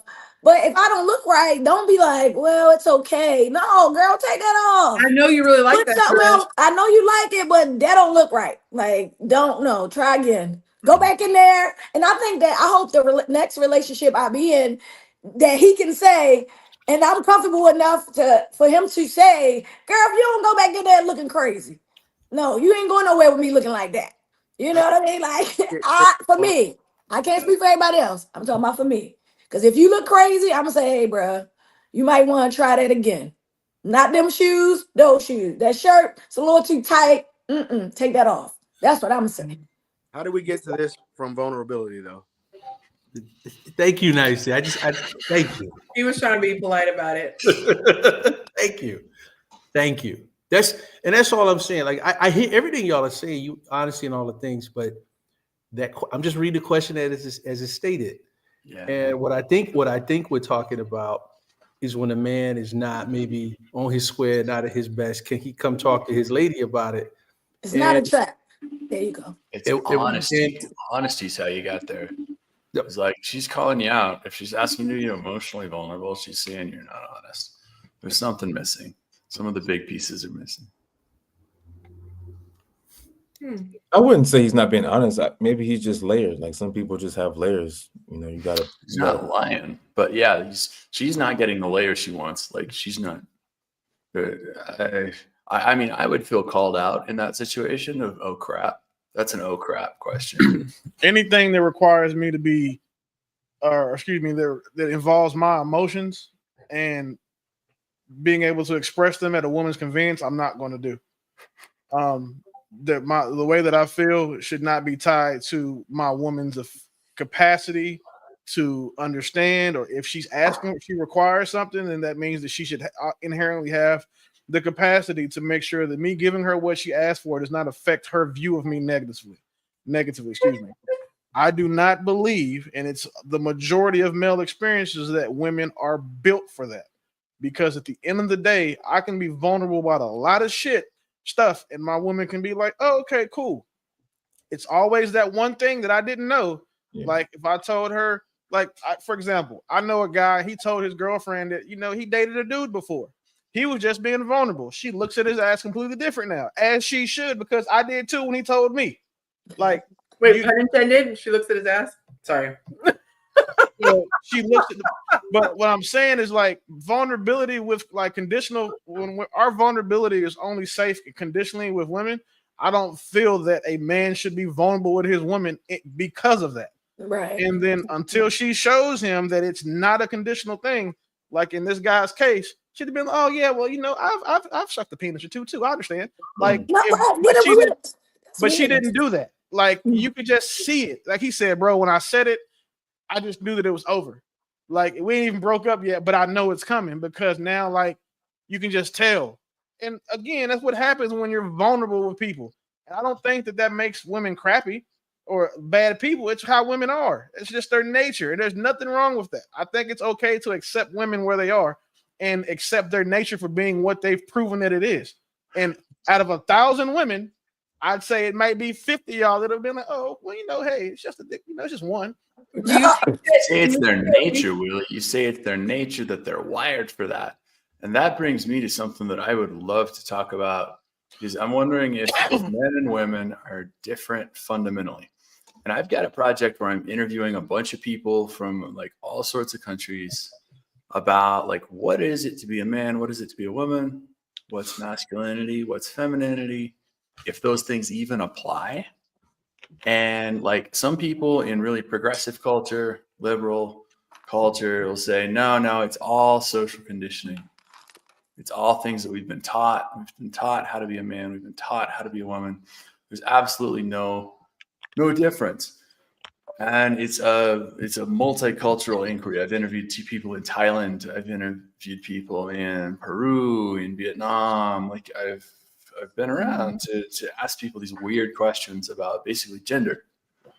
And I'm sorely underrepresenting Black people in this inquiry. Like I've had one Black participant, and he's a gay man in Colombia who lives in a high-rise apartment and owns a duck.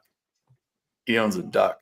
So he may not be representative of like, he may not be culturally representative whatsoever. So I'm really interested in what you guys think.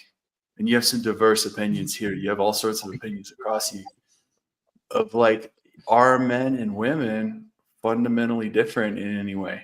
Yes. Yes, absolutely. Say more. Biologically, physiologically, spiritually, yes. If it's like, and when people say that they're not, you can disprove that with a simple experiment. You put Greg and Keisha on an island, I guarantee you, Greg is picking up the heavy shit. Keisha ends up organizing it because those are things we can do.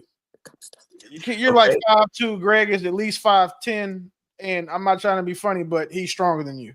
Like exactly that. So it's not. I think when people argue against points that are common sense, they're just trying to be contrarian, just for conversation's purpose, and it's super annoying to me because it's like common sense that we're different fundamentally. And you'll hear a lot of groups of people that say that they're not, but they only have those conversations in echo chambers where everybody is as retarded as they are. But when you ask normal people, then they don't have those conversations. Because any guy that says, "Oh no, men and women are the same fundamentally," was 1 probably raised by one, also dates men, and 3 probably didn't have a father. So I don't have a.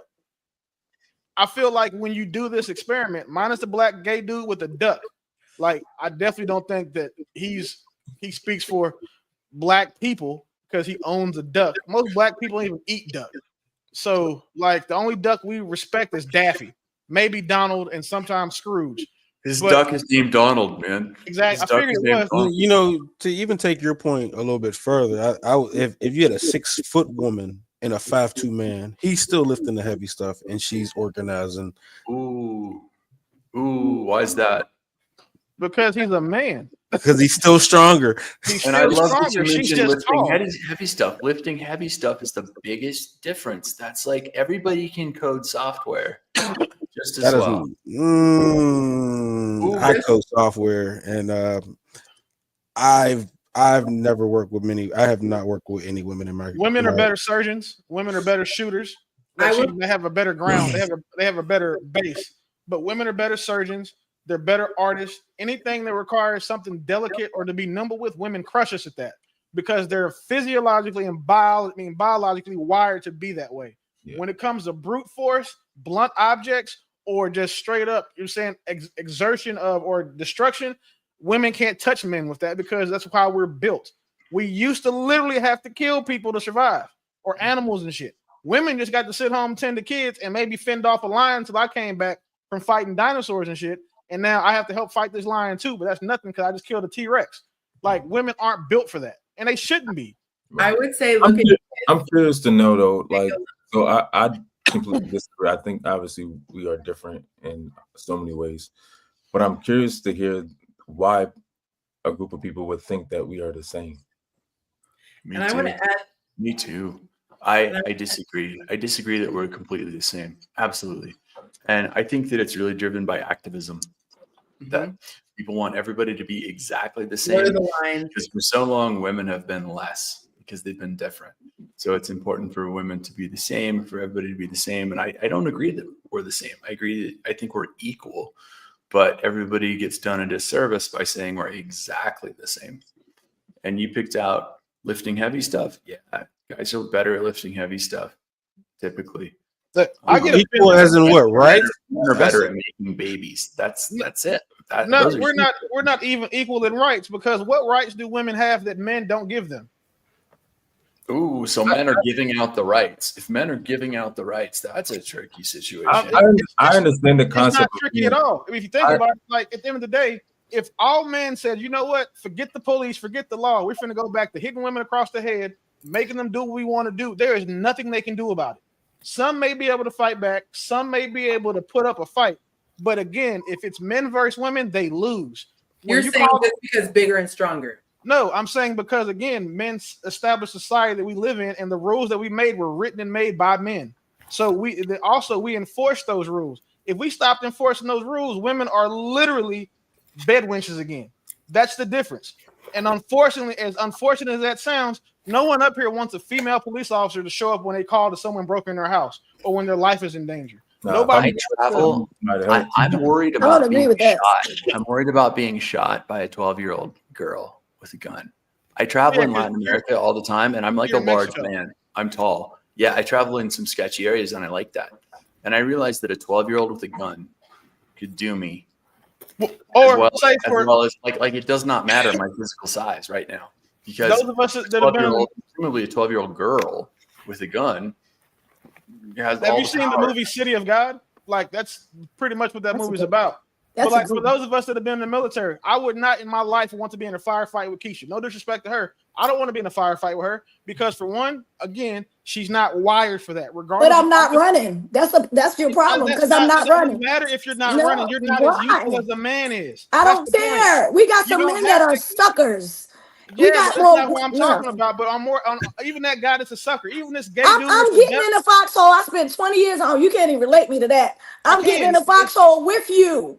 And I'm fighting just like the next man. You're not fighting just like the next man. You're doing the same thing, but you're not going to be as efficient because you're a woman. I would rather have that gay man with the duck than you in a foxhole. No, you don't want that guy. You know why I do? Because if you give him, I probably shoot better than that man. If you give him the same amount of training that you gave her, he's going to perform better. Because while women do start off at their ground floor as a better shooter, men have the higher ceiling. I don't think that's true. We go through basic training and we got views that don't.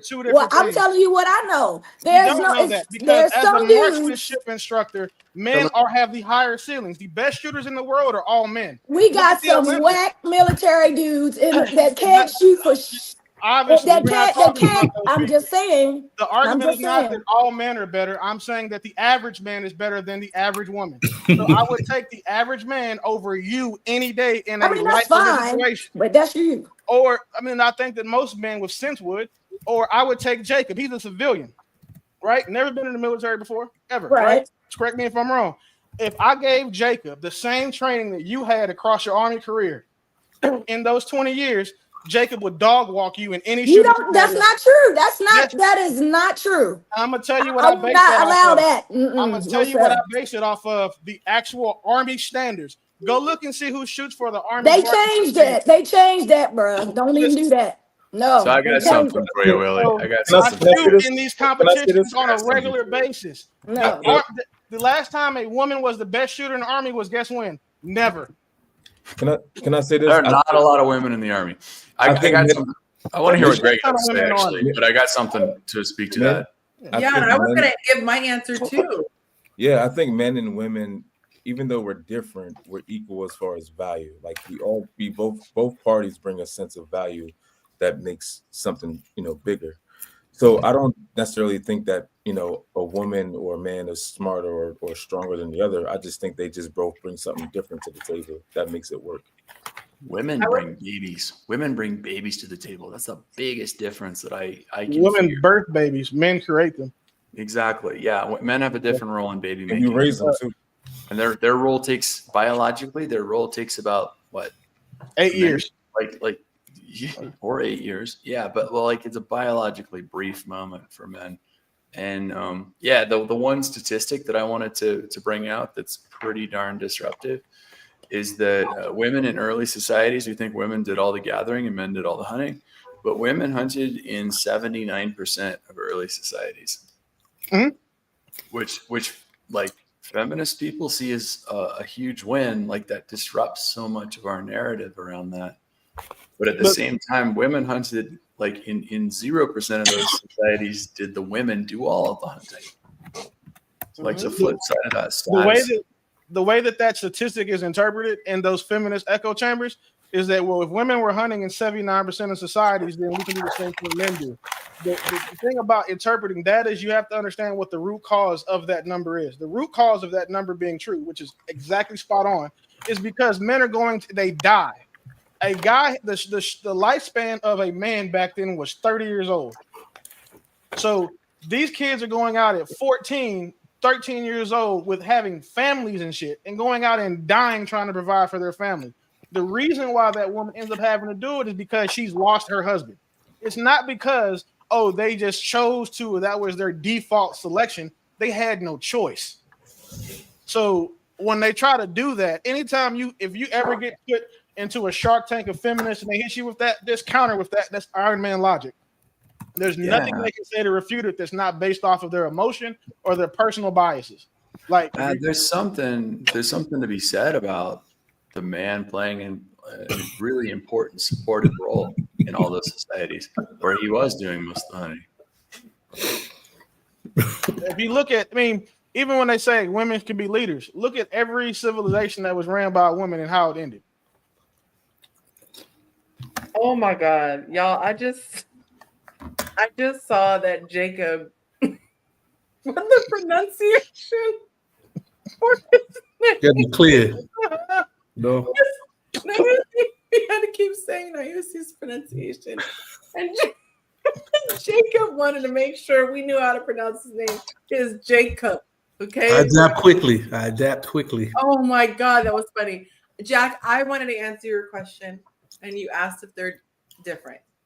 I think that they are different in some degrees. And one of the reasons that I thought, how would I answer this question? Because yes, society does do things to, they do put an imprint on the children.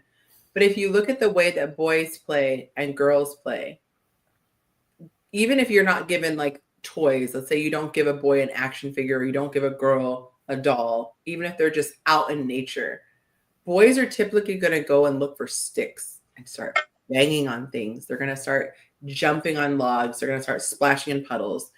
Girls are going to be like, look at the pretty flower. Like, we tend to see the beauty. We tend to want to color and draw. And so we tend to do activities in groups, and boys tend to be a little bit more ambitious. So I think from the very early stages, after they're done being babies, when they start to get into toddler ages, they tend to do different things. Goodness gracious, Nayusi. You must have seen me setting my timer. I was so excited to hang up in people's faces. He done robbed me of my opportunity. Thank you, Nayusi. He was money on the clock. I'll put it on there. But I think that there are those differences. There is a gentleman, don't slip my mind now, I'm trying to say it. He's from Canada. What is his name? He's like a philosopher. There aren't a ton of philosophers I can think of, but anyway, he's like really big on Instagram. But he was talking about the difference between sexuality and gender, like what do you call it? Not gender, feminine, masculine. Thank you, Jordan Peterson. Thank you so much. He was talking about the difference between like energies. So you can have a man who is, heterosexual, but he can have a lot of feminine energy. Like he's very creative. He's very good with his communication, but that has nothing to do with his sexuality. And then you can have a woman who is completely heterosexual, but she's very masculine in the things. And I think he said that a lot of stuff is just how you're wired naturally, but then other things can be the results of the way that you are raised. So for example, you can have a very heterosexual woman, but she's raised by a dad with all brothers, no mom. She might be more prone to being out in the woods and hunting and shooting and doing those things because that's what she's around. Then you have a guy, like I actually dated a guy like this. He went to a performing arts school and he was around a lot of people who were not straight, and he took on a lot of their mannerisms and things. So it started confusing women as he got older because he was mimicking what he saw, and the women assumed that he didn't like women. He was like, I very much like women, but he was coming across that way. So I think that there are things that culture contribute. So I would be interested to see if a boy and a girl were treated exactly the same all of the time. But I think going back to the toddler thing, I had a daycare and they very much played differently as toddlers. The girls were usually quietly coloring and the boys were jumping off things and almost about to die every 5 minutes. Yeah. Boys exhibit more aggression from a really, really, really young age. This like pre-socialization. But I'm interested in what it was like to date that guy, Yonci. So I have talked about the story, so I apologize you guys in advance, but I found him very attractive physically. We saw on a dating app, so of course I just saw the initial picture. But then he did things that just confused my brain. For example, this is when Snapchat was really big with Snapchat filters, and I'll never forget, he did the little purple like rabbit ears. So he recorded himself, and he's an amazing singer, fabulous musician, but he did the Snapchat, and then it also changed his voice and made it high pitch. So here's this masculine looking man with the purple ears, and he's singing his song. And I'm just like, it was supposed to be sweet, and I just couldn't stop me like, this is not normal. So yeah, it was one of those things where it was just really awkward. Okay, I'll never forget. So we went on our first date, actually our only date. Went on a date, went out to dinner, and I just remember not feeling like, usually I would get compliments, like a man would be like, oh, you look good. There was no tension from that standpoint. It was very different. Of course, he was dressed very fabulously. And I'll never forget, as he left, I jokingly whistled, like catcall whistle, as he walked back to his car, and he shook his hips, like he wiggled his hips. Like that was his like, yeah, I know I'm hot. And it was just so confusing. So fast forward. And there wasn't a second date. No, but this is he was being vulnerable. I don't know if this is sad. I continued to get to know him though. I was interested in getting to know him, but this in the back of my mind, I just couldn't get past it, right? So I eventually stopped by. So he invited me to come hang out. I stopped by at his house, and it turns out he had a roommate, and his roommate was flaming homosexual. And I just was thinking, in the Black community, politically correct or not, most men in the Black community are not that comfortable. If they are comfortable, they're not that comfortable to where they can live with the man, hear him having relations behind a very thin door, that type of thing. And so we started having a conversation, and he said that most men who are gay think that he's also gay, and he had to explain to him he's not. It wasn't until a long time after that I had stopped seeing him, and I randomly ran into him at an event, and I just straight up asked, I said, do you do you realize that you have very feminine tendencies? And he explained that he went to a performing arts school. He was raised around all women. He was very sheltered, so he didn't know. And essentially, he said it's a woman's issue that she has to deal with. He was not interested in learning how he could have better results with a woman like myself and taking on more masculine characteristics if he truly is heterosexual. He felt like that's a woman's hang up and she should get over it and she shouldn't be so narrow-minded. So I just blessed him on his journey and I wished him well. And ironically, of all days, I did a discovery call today. And this exercise that I do in the discovery call, and I say, hey, if a guy had this, and I describe a unicorn, like every woman's dream, and I said, but he's effeminate, would you want him?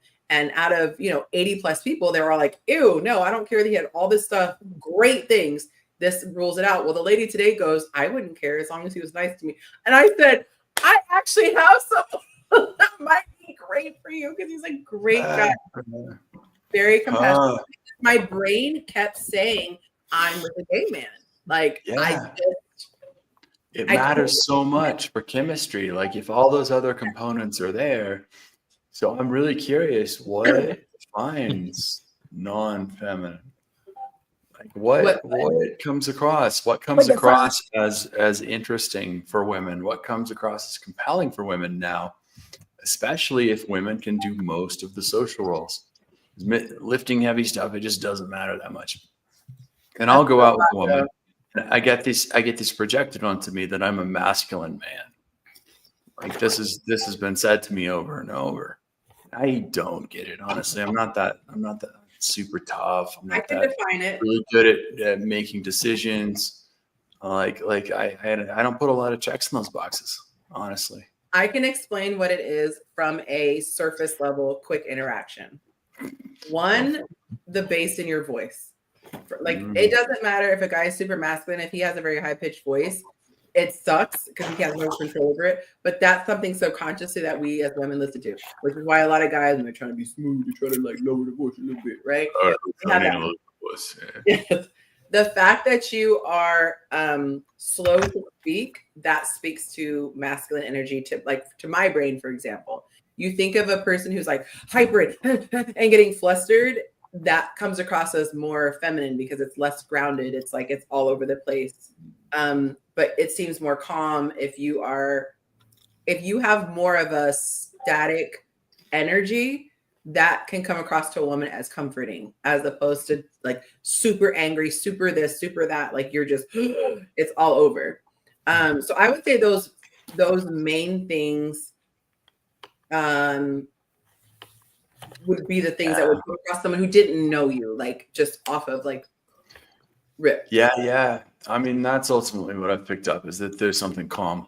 Like ultimately, I think that a lot of women find that ability, that non-reactivity, to be a masculine quality.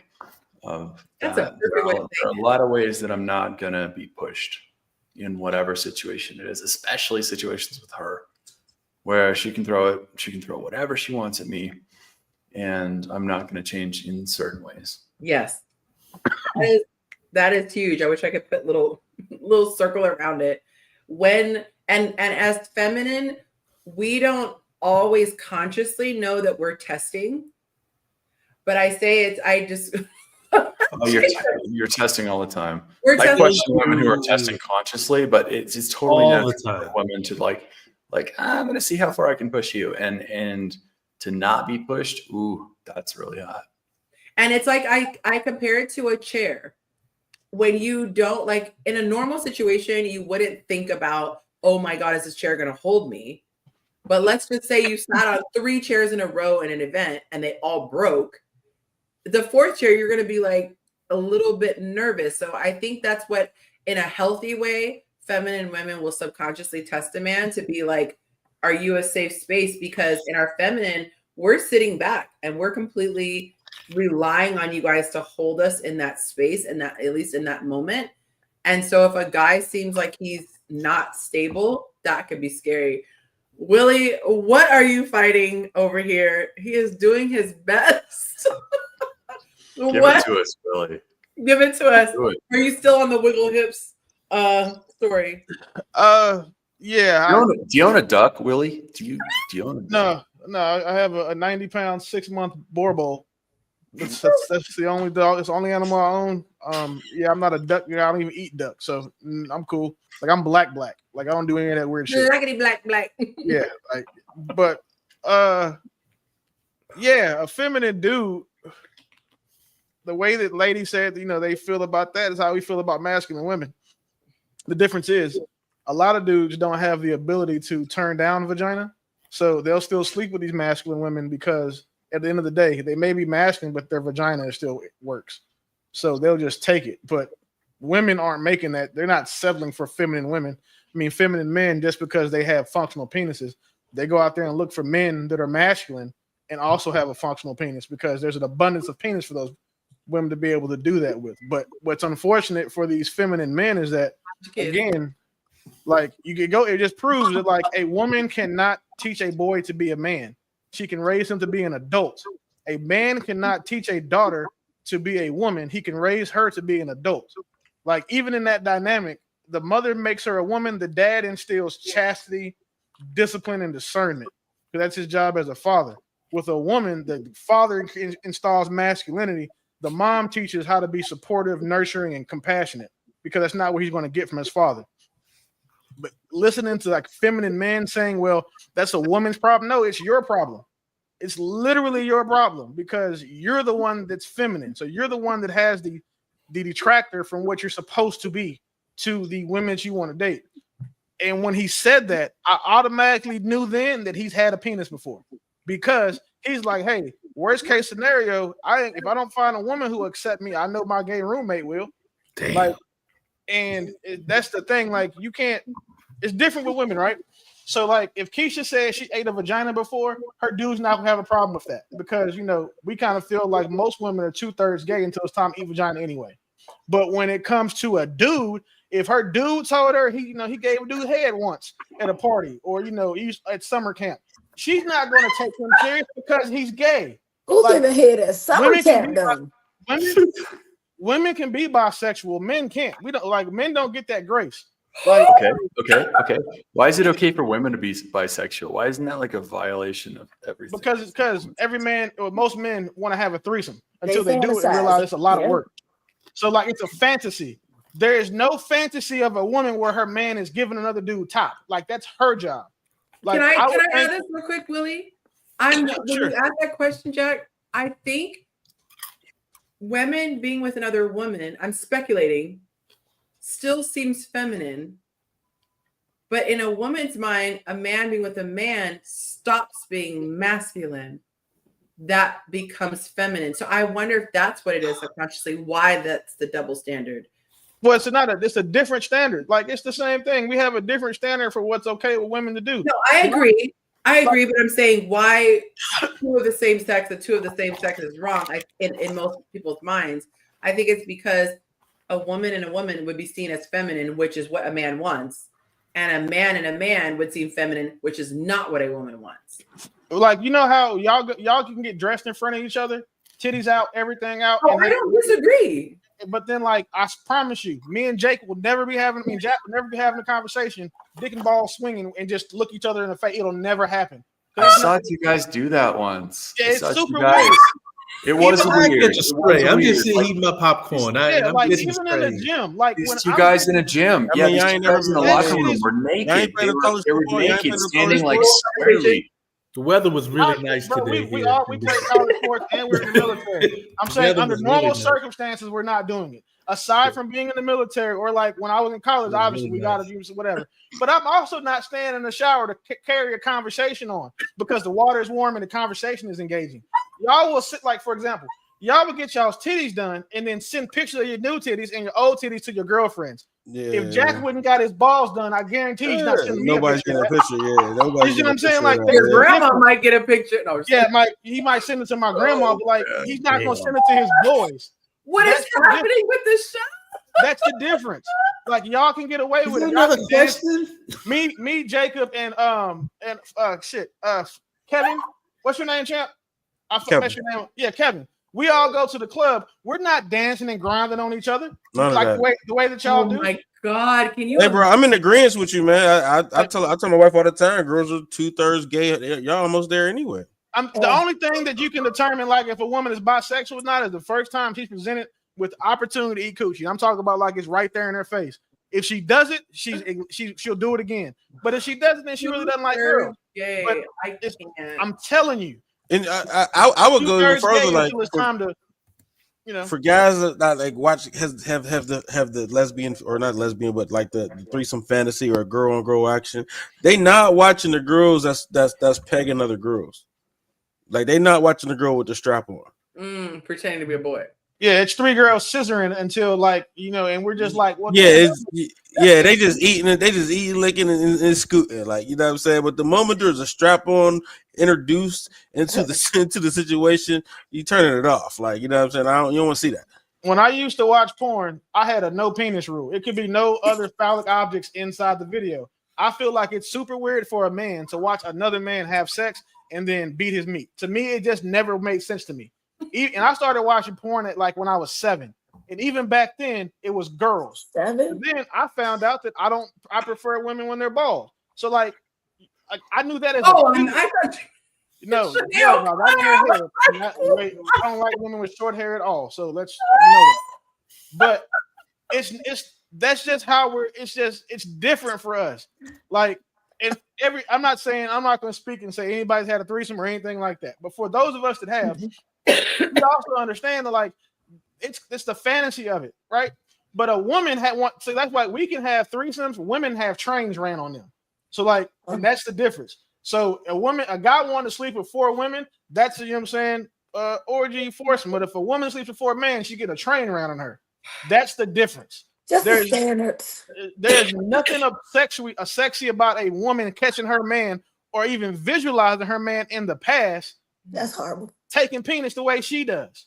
Right. Like, and it's crazier because like women have buttholes too. So like gay, I don't understand it. Like it's wild. You're getting pretty practical, Willie. I tend to be. Yeah, I tend to be pretty practical about most things. Yeah. Willie's those one. Yeah, that's one of my strong suits. I've never, when my pops first told me, like now my pops, my uncle, when I was like, he was like 10 and I was 10 and he just came home from jail. And he was like, hey, if you don't stop getting in trouble, you're gonna go to jail. And if you go to jail, they're gonna do something to you because you light skinned and then he said, and you handsome. So it made me think that my uncle might be, you know what I'm saying, a little suspect. But what he then finally told me, like, hey, I've seen men. I ain't never did it, boy, but I've seen what happens to men in prison. So I was like, but why do dudes have sex with men when women have buttholes too?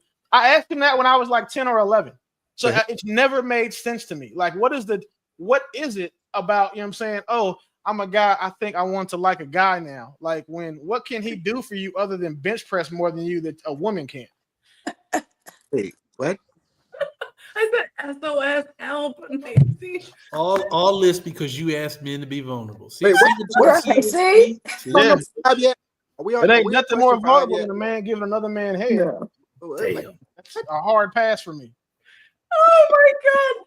I turned all kinds of shades of red. Good thing I'm so dark skinned. Y'all can't tell.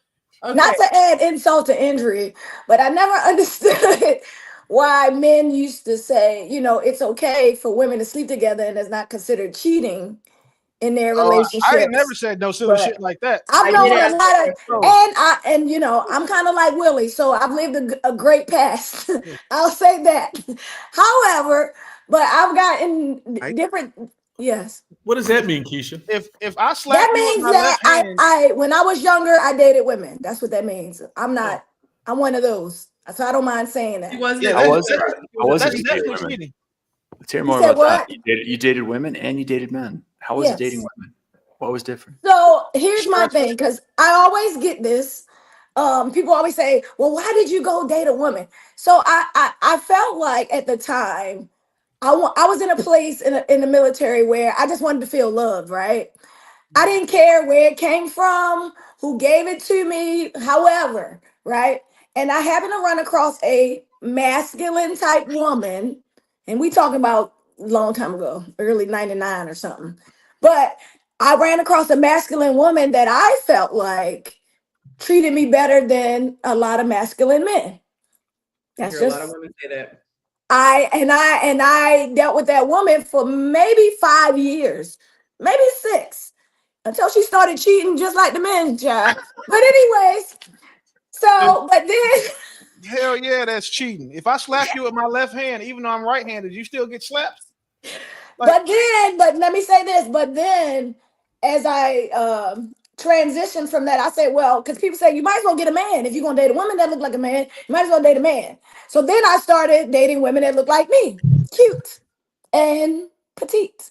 I just like the attention. I would say back then I think I like the energy. love, the energy, the affection, the things that men weren't giving me at that time that other women, because we know each other as women, was giving me. So I was for it. Bring it in however I could get it. That's how I got it. But that was a long time ago, let me say that. What question? Did you have lower standards for the women you dated as compared to men? Because I don't see studs having to be 6 feet tall, having 6-pack abs, or making 6,000. Well, you're speaking for the women that talk that. I'm a vibes kind of girl. I never needed a 6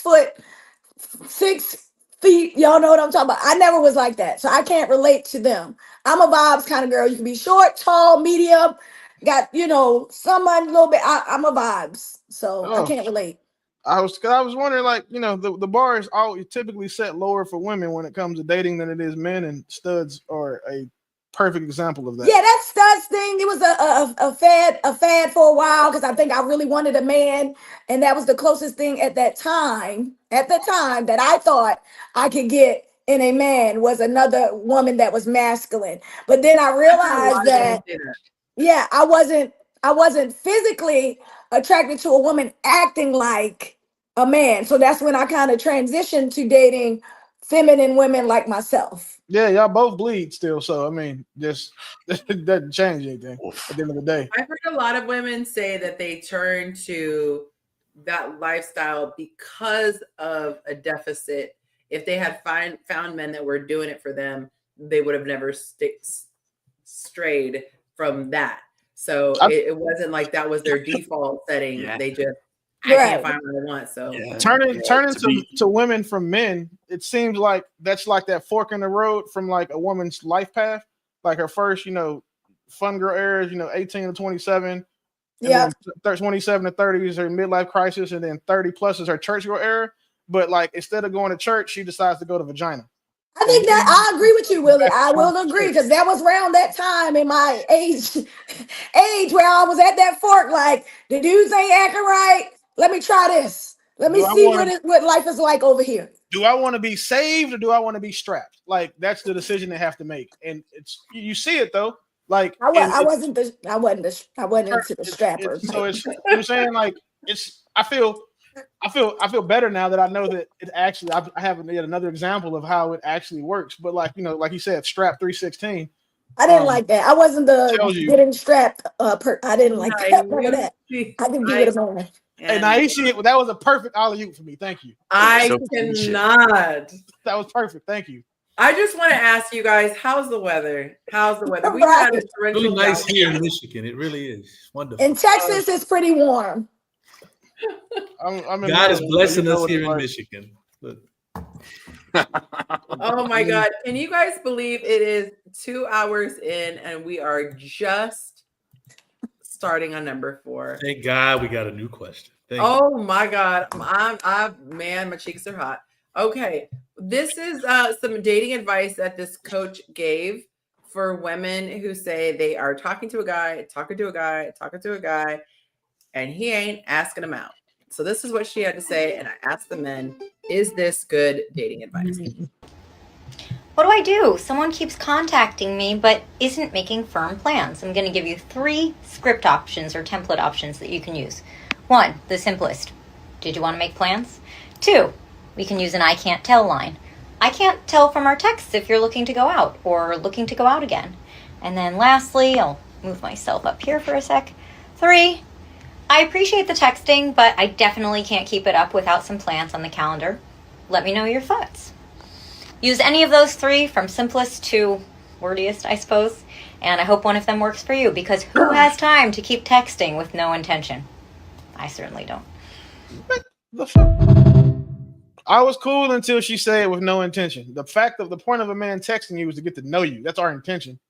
And it may take us longer than whatever your time frame is to decide if you're worth our time investment and financial investment to go out with. So like she had me until she said that shit. Like she ruined it after that. Everything she said before that now is dumb. Anyone else? Thank you, Willie. I'll go with number 2. You said you go with number 2? Okay. I missed it. I'm thrown off, like, because I'm not a texter. You know what I'm saying? Like, texting for me is just Are you a phone picker upper?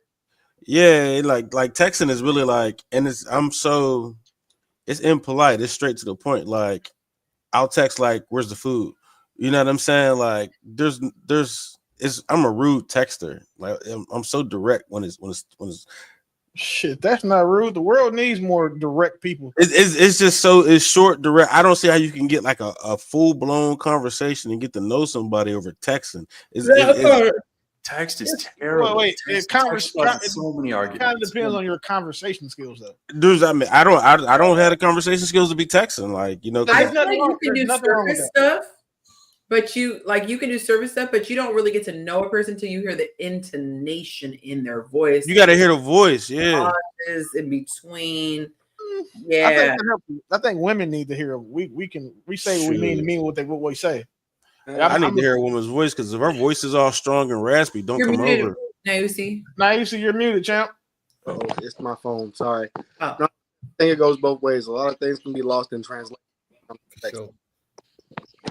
I absolutely agree. I'm going to read some of these comments and I'm going to give my thoughts about this. Actually, I'm going to give my thoughts first. If women ask me, like, what should I say for a guy who's not asking me out? I believe in leaving a man be. I like to treat men like I would animals in a safari. I'm going to observe.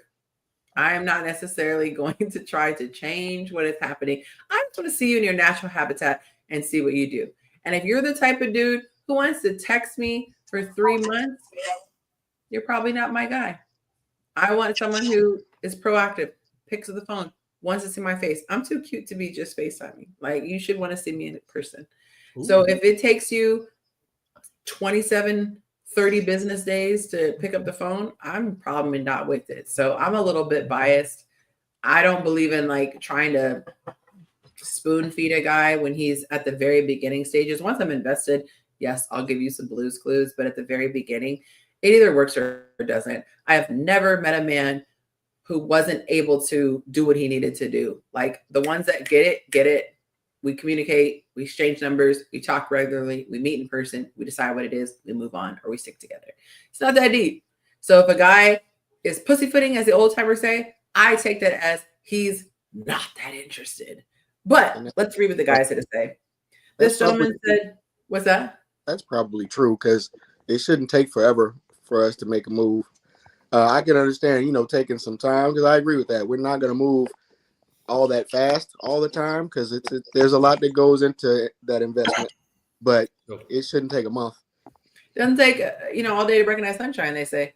This guy said, I don't mind one or two, but number three will make you look and sound thirsty. I will go on to say that if the communication stays just in text mode, there's a good chance the person has the better option available. Exactly. But it's just keeping you in the queue as backup.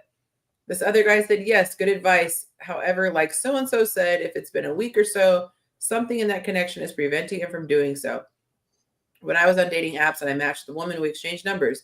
As our communication grew, I realized the bulk of her conversations were about her grown son, how she added another dog to her life, and yet another bad thing that happened to her that resulted in litigation. I dreaded having to sit in front of her on a date because of it. I tried backing off, showing a growing lack of interest, but she didn't get it. So finally, when she asked if we could get together, I finally had to just tell her I wasn't really feeling the connection. And that's what I'm saying. I feel like men tell you. I did a post today. I said men are not as confusing as you make them out to be. When they like something, they move forward, they make progress. When they don't like something, they're not going to do that. So if they're not doing that, and I said, and even if you read it wrong, let's say with Nyusi, right? Let's say he's taking his time to figure things out, and I gracefully bow out. I highly doubt that if I'm somebody that Nyusi had really high on his list, he's just going to be like, sayonara. He's going to at least say, Yonci, like, hey, what's up? Like, you fell off. I feel like he's going to at least inquire. And then I could say, oh, I didn't really think you were feeling me. And then he'd be like, oh my God, I actually am. I just take my time. So even if you almost messed up, a man who's really invested is going to at least reach out and be like, hey, what's good? So I don't believe in helping grown men do what they need to do, because that's what's so sexy about you guys. You're very direct. You know what you want. It still takes us a second to figure out if you're worth our time, though. Like, not 3 months. Well, how much time do those people? Those people wasted a lot of time in that text message conversation. Like, she's telling them about their dog and their litigation. Like, it's a lot of time too. I want a coffee date. I don't want to. Yeah. See, I think it depends. The majority of people value value their time or value money more than their time. I tend to be contrarian. I value my time more than anything else, because I can fuck all the money I've made. I could lose it tomorrow and make it back in a month, or eventually. I'll never get the time back. So me investing my time in you should be the most flattering thing that I can do. And what kind of time are we talking? That's the thing. So it's like me, if we're both getting to know each other, your time is no more valuable than mine. Like I'm not saying that. I'm saying, what are you doing to get to know her? We're having conversations, and on a daily basis. Yeah. Okay, so if you're talking to a woman on a daily basis, how long do you think you need to have at least a baseline to say, I want to see this chick in person? It depends on how one. I'm not trying to be funny, but a lot of women suck at conversations. All they do is ask questions to disqualify the men, and then we're just sitting here playing, getting interrogated for a while you know everything about us and we don't know shit about you. So I totally agree. So that's one thing. That's one part. And then two, not trying to be funny, but they say dudes have a representative. A lot of women do too, especially when they know they have a guy that they really want on the hook. Like when they finally get the guy that they've been looking for, they fake, pretend, and do a whole bunch of BS. Like when you even post people, these women who are looking for men, they go clean up their Instagram profiles, not knowing we can go look and see, half your post used to be of your ass, but now since you're dating, he wants to be you cooking and doing dating shit or stuff that you think men like. So it depends. Oh, really? They got 2 Instagrams. It's 2 different Instagrams. Oh yeah, or the smart ones do that. They got the one where they're not selling, like for when they used to sell vagina, and the one for where they've like retired. Either way, we're not us having these conversations with you. It takes time, especially when we're busy. Like imagine a woman who gets a guy who's a business owner. He goes to the gym. He's an active father. He's a pillar of his community. Those all take daily investments of his time. And now you want him to sit on the phone with you on top of that, doing all those things that makes him the man you want. It's like there has to be an understanding there. Because again, the way that I've always dated is I talk to women first before I get with them. I talk to my woman first before I got with her. We play a game. We were playing it's Words with Friends game or something. And I used to kick her ass all the time, right? But then I knew I liked her when I almost let her win one on accident. But at the same time, I didn't, because I only let my kids win. Fuck them kids. Like I'm cool. But it takes time. It's a time investment.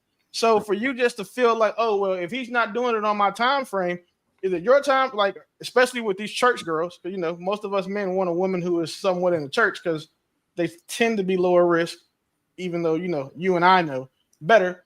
Is it your time or is God's time? Because if you rushing me to get to to hit some biological marker you have because you're 38 and you had this vision in your life where you were a mother of 4 before you turned 40, and now because I prefer to text because I'm busy, but also multitasking while I'm talking to you, it's almost insulting. And once I get that vibe, I would always cut that off. So you taking 3 plus months? No, hell no, that's stupid. Like, I'm not trying to be funny, but y'all catastrophize everything damn near, or like go to the extremes on shit. No, we're saying, I always tell women if it's more than 3 months, that's a pretty good idea. That like, Oh just hell no! In 3 months, we should be having sex. I'm not getting in your vagina via text message alone. Like, I mean, I'm sorry, but not. I'm sorry, but not sorry. But like, that's dumb. If a dude is talking to you for 3 months, he's married. Like, and not trying to talk to you on the phone to meet you, he has a wife. I'm just saying, there's the math ain't mathing. She's probably pregnant and she's probably ugly, so that's why he's talking to you. Like, there shouldn't be a time when 90 days elapses and a guy hasn't tried to call you or see you. Like, does he want to sleep with you or not? Like, I mean, I can't make it plainer than that, but damn. But here's the thing. So what is the girl doing while he's texting her and trying to get to know her? What is the woman doing? Like, so a guy can't see you and be interested and start the conversation, and you can send it to all to be damned by not doing anything with it. You got a role too, other than showing up just looking cute. And I don't think a lot of women understand that part. What's her role? Yeah, I was gonna say expound. What's her role? God, you gotta do something to be interesting. You gotta be something to kind of lure the guy. You gotta do something other than nothing and tell me about your day at work. And the dog. At this, like I'm just sharing maybe my personal experience. That's what a lot of these conversations are. I hear a lot about work plans, meetings, managing up. Like, I do that all day. I don't want to come home and do that. Okay. And I think some letting people you do the heavy lifting in the conversation, just responding to everything. Yeah, that sucks. God. And I think some of these texting conversations, I like some of that. It's interrogation, or it's just nothing interesting. And so you do end up texting for 2 or 3 months. You can tie a woman's personality to her ability to carry a conversation via text. I do disagree with y'all though. Yeah, but then you sit down and you realize there's nothing there. You go on a date and you realize you sit down and within 10 seconds you realize there's nothing there. I'm ready to go home, or I'm gonna drink enough so I can this can go by quickly. This is the part that I disagree on. I think that, of course, I think that men are the ones who go and get the women that they want, right? So we the ones who, hey, I like you, let's go on a date. I don't think it's a woman's job to do anything until you prove to her that you're worthy of the person. Like, if I see you when I go after you, that means that, okay, she may not be as into me as I'm into her, but it's my job to show her that I'm worth it, right? So I personally, like, unless a girl comes for me, if she like, yo, I think you handsome, let's go out. Now she got to do all the work. I'm not doing anything. I had a girl who used to live in DC, and she liked me. And she was like, yo, I'm gonna come down to Philly. And I'm like, all right, cool. But one day it came close. She like, yo, can you meet me halfway? I'm like, no, I'm not meeting you halfway. You either come to Philly or it is what it is. Like, I don't like you. You like me. Show me why I should like you back. Wait, now, so I understand where you're coming from, but this is the thing. Maybe 19% of men should think that way, right? Like, oh, you like me, or whatever. But then they also understand that, like, they're not going to prove or demonstrate value to women. They're going to pick women who've demonstrated their value to them because they can pick. Now, for you specifically, being in the top 1% of men, that's not how it would work for you either. Since when does the CEO go and justify himself to an employee? It never happens. He makes decisions and goes for it. If you've done all the work, you know that you've done the work. So you're not going and qualifying yourself for women. That's not the game you're playing right now. Nor should it be, because, again, you've done the work. Your game is going and identifying women who fit your criteria and then giving them the opportunity to connect with you. Okay, I'm going to push back. But I'll say connect with you because it sounds safer. But what you're talking about is like saying, oh, okay, well, a man goes and gets what he wants.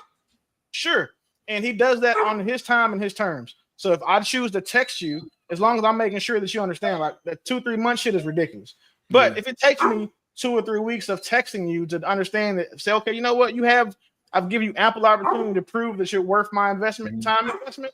So what makes it one-sided, Willie? What makes it to where he doesn't have to his status, where he is in life. Hold on, y'all. See, how rare he is as a person. So this is my pushback for you, Willie. Right? Mm-hmm. I don't like to waste time. It's either I want to hit you or I like you, or I like you. Like I think you got potential to be my woman, my wife, whatever. Right? It's two things. If I want to hit you, I'm going right for it. When are we going to link up? When am I going to see you? I'm got to take you on a date. Cool. We go on a date. I want you to see that you like me as fast as possible. So I want to make that as short as possible. I'm not about to be texting you for a month and all of that.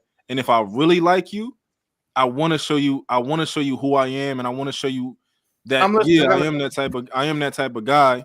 Because if I am that type of guy and I like you, oh, you that type of girl. So I'm not about to act like I'm more qualified than you, because I like you for a reason, and I think that you are worth me being interested in that way for a reason. So I'm not about to treat you like you're one of these other chicks I just want to hit.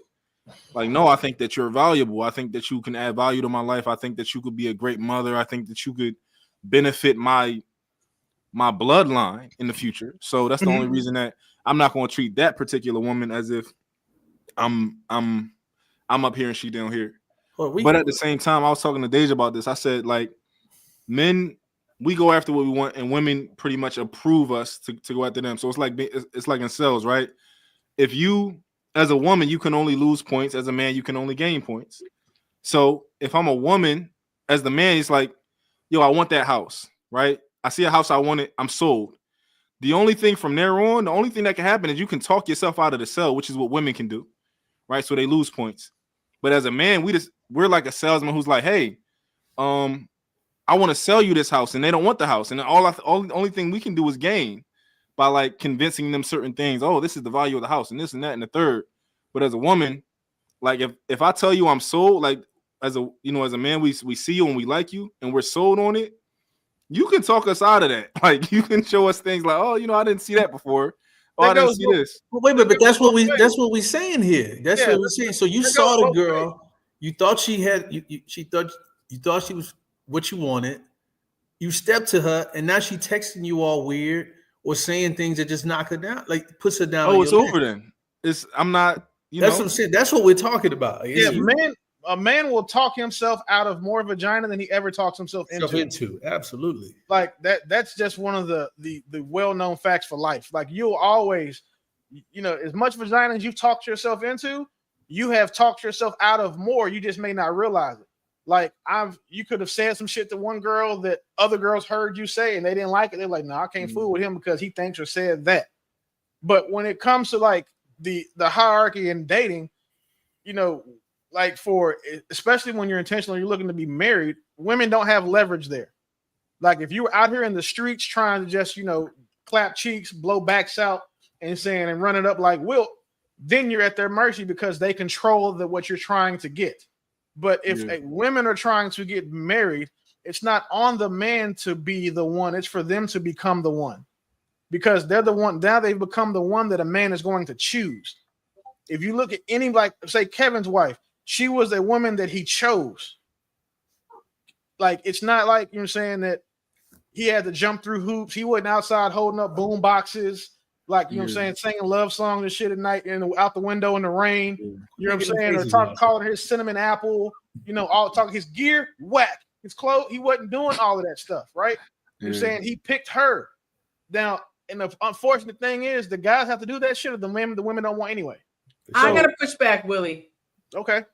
My thing is this: when a man, no, that shit worked in the 70s and 60s, and we don't have those types of women right now. No, here's the thing: what you're describing though is so black and white. You're saying this guy is on a perch and he made it to this point, and therefore every woman should just crumple at his feet. That's not what I'm saying. No, he's not. No, don't say crumple at his feet. That's not what I heard. They have to prove themselves to him because he's the known commodity. She's not.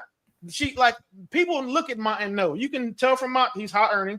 You see Mont, he's 6+ feet. You see Mont, he's in shape. You listen to Mont, you can tell he's intelligent. So he checks off a lot of the boxes that almost all women look for in men. But you're talking about the basics. You're talking about the basic package of what would be a good provider. All you need is the basics of smack. After you smack, you got to prove to me why I'm going to keep smacking. I'm listening. I gotta get No, the This is basics what will get you in the basics get you in the door. You're leaving, Jack? Absolutely. Or are you waving at Willie? Oh, I don't know why your sound is off. I understand what Willie is saying. I gotta get out of here, but good seeing you guys. Yeah. Thank you so much for coming. Thank you, Jack. What I was going to say is you're painting out to be that there's nothing that a woman needs outside of these superficial things like his finances or whatever. I'm saying that saying that those men that have all those basics tend to also have what women need. I just didn't list the emotional maturity, the spiritual leadership. I didn't list all that stuff because I'm assuming that you know that guy has those things when you saying when he comes to talk to you because we demonstrate that. But that's not my experience. To me, what my experience has been. How many exes do you have? What's that? How many exes do you have? But I thought you was talking to me. Zero. No, like ex boyfriends that you would consider ex boyfriend. Boyfriend, I would say actually one. One ex boyfriend and one ex fiance or husband. Mm-hmm. I'm sorry. One ex husband, one ex boyfriend. Yeah. So you've had 2 relationships. I think most other women, I would ask them the question of 10. I would ask them they probably had like 7, 8, right? And I would ask them the question of like, if it takes more for a man, did all of these men have that? Did they all have the emotional maturity? Did they all have there's a difference but there's a difference between a woman who has the emotional maturity to say, I feel this chemistry, I see these things, but he's not checking the boxes. Like I get so many women who's clients today. I know this guy is not the right guy for me, but I'm struggling to tear apart from him. That happens all the time. Yeah. So if they did what they were supposed to do, if they were able to take their emotions out of it, that would be the equivalent. That's crazy.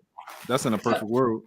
Right. But most women get caught up in their emotions. But what I'm saying is, for me, the more I've seen more men who have all of the stuff that tends to make a woman get excited, like he has power, he has a lot of money, he's got the look. The women those guys tend to not do as much as the guy who don't, because a lot of women will say, I just want that stuff and that's fine. But if a woman is really paying attention, she's going to say, I value loyalty. I value, does he show me his heart?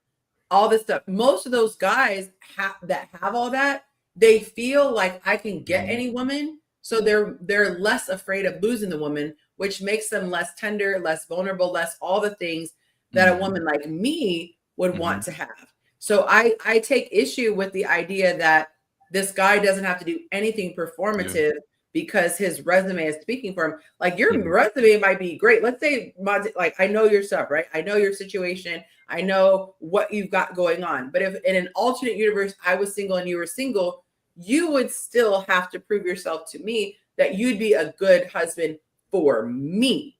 You might have a lot of characteristics that would make for, a safe and stable situation. But at the end of the day, I would have to interact with you to know if you would be a good fit for me. Do our love languages, are they compatible? All that stuff. I wouldn't be able to just look at your bank account and say, oh, great, he can handle things because he has a bank account like that. I wasn't saying that, but you also understand that that's what that conversation is for. That's why you can't rush conversation. But you said a woman is only proving herself to the man, that the man doesn't have to prove himself to the woman. When it comes to getting married, she is. Because if like, this is the thing, right? Men, we have to display husband qualities before you guys commit to us. We have to. You guys don't commit to men who don't show you those. I'm sorry. Let me make sure I'm clear. So you're saying that the man does have to prove himself, or he does not have to prove himself? No, we just have to prove that we're worthy up front. Y'all have to prove you're worthy over the long term. Then we don't have an issue. I thought you were saying the man doesn't have to prove anything. Because when Mont was saying I would need to prove to her that I was worthy, it sounded like you were objecting to that. No, I was objecting to it when he was talking about proving it worthy, when he was like trying to find what he was trying to smash. Like, if she likes you. No. Yeah. He was talking about when he likes the girl. Yeah, when you like the girl, you're not going in there and proving anything. You're being yourself. You're just being yourself. You check the boxes. What I'm saying is what I heard him say, in my own words, he was doing the work because he said, I'm interested in her. I like her. And so he is going to show up and try to be, to show that he's worthy, not like he's jumping through hoops. but he's being himself, but he needs to show enough of himself to where she realizes he's valuable for me. And it sounded like that's what you were pushing back. I think y'all might disagree with this. I think the guys might disagree with this, but I do think that when men meet women who we like, we are more masculine. And I think when women meet men they are more feminine early on. Hell no, I don't disagree with that at all. Okay. Yeah, I don't So disagree with like that. Women act right for men they like. yeah, like if you see a girl and you like her, you're going to be more masculine than you normally are. It just is what it is. I immediately stopped playing like about my woman when I liked her. Like it's not that I was let me not say because I wasn't playing, but y'all know y'all both know how I am. Like I took shit serious. I don't want to say that either because that still sounds like I didn't. The moral of the story is that, like, you know what I'm saying, I've consistently had my best foot forward. It's always better. Perfect example. I'm a forward thinker. I'm a planner, right? But I don't plan for women I don't give a shit about. I was planning outcomes and universes where we were doing A, B, C, having more kids, all this other stuff early because I knew she was it. Like, it's not a, you know what I'm saying? But at the same time, I've had shorter relationships or longer relationships where I wasn't doing that shit for 3 or 4 years. See what I'm saying? Like, I've been married before and wasn't thinking or have this type of forethought that I have now, given the fact that, you know what I'm saying, just the compatibility, you know, how I feel. But at the same time, she gave me that energy first. And I don't know how. That's why I knew that's kind of how I saw it, because she just has her shit together. Like feminine, all the stuff that, you know, you look for. But then also I can see versions of other worlds where she's not like that with a guy. Like I can see where, you know, saying she would be masculine in cases because he doesn't make her feel safe the way I do, or can't provide the way I provide, or, you know, isn't as protective as I am, blah, blah, blah, blah, blah. Right? Like I get that. Like I see the difference, but I'll never push back when it's to anyone saying that a woman is feminine when she likes a guy. Like women break rules. A man is more masculine when he likes a girl. Hell yeah. Because if a dude isn't doing all that shit if he don't like you.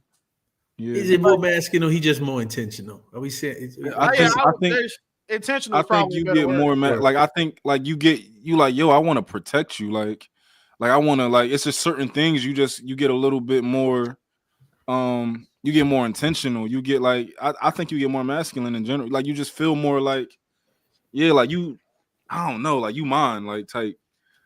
I don't know. Yeah, that makes sense. I think that a guy, because I'm more intentional about someone that I actually like. Yeah, no doubt. I don't like you. Just like, yo, you're not paying for that. Like, put your card away. Well, I'll do that with anybody. You know what I'm saying? Well, yeah, with anybody, but you gonna feel it like when when you really like. You know. It's insulting when like my woman tried to pull her card out to pay for some shit. Somebody that I'm just sleeping with, I'm be like, you must think I'm broke. Put that shit. It's different. It's like it's insulting and disrespectful. Like it's disrespectful when my woman does it. If it was a random, then I wouldn't care. But also being intentional, I think that's something that more women should look at for men, because when a man is intentional about you, that's how you know that he's either one, disciplined enough to not waste his time, or respectful enough to not try and waste yours. And I just hate that they try to put a time frame on when we have to do that, because a woman will always think she's the best shit ever. Like how many times, you know, you see women saying, "Oh, I'm the baddest," you know, whatever, because they all think they're 10s, or they all think they're worth it, but they don't understand that the only person who can determine their worth is the man who is accessing them. So if you think that I should want to see you within 2 or 3 days of talking, and I'm like, no, I need 2 or 3 weeks because my time is more valuable than, you know what I'm saying, it's just too valuable right now to invest in you. It's like we just met, and then I asked you for $5,000, or you've known me for 10 years and I asked you for $5,000. Like that length of time that we've been building matters. Yeah. No. I feel like I didn't know that story. In that story, I thought the girl was talking to this guy for like a month and a half or something. But if it was just like a week, like, look, just chill out and wait until he, you know. But if you talking to him for like, cause I'm gonna put a time limit for when I want to smash. I'm not about to be talking to you for 6 months. Like, it's not a time limit, but it is. Like, listen, I'm not trying to say that every guy should do this, but sex should be a foregone conclusion by the time y'all go on a first date. Shut your ass up. I just think a lot of guys waste time with women that ain't feeling like that. Like you end up you just I think a lot of guys waste time. Like you just meet somebody and it's not really, it's just something to do, and then you may fall into something someday. Like you just out, and you know what? She here. Why not? That's why. That's how a lot of these funny-looking women have children. A dude just fell into something one day and was like, "Why not?" And now you got an ugly baby mama. Because if it's somebody you really digging, and here's like a guy can meet you and he's really feeling you. It can go one or two ways based on how you show up too. Because if he sees you off top, he's gonna pursue. He's gonna start putting in the work. If you don't do your part, and again, in showing up, I don't know, I'm gonna push back. Just showing up, that ain't enough. You got to do a little something. And if you're not showing up the right way, or you're not doing what you need to do, it can just decline from there. You're just like, you know what? I thought you was something.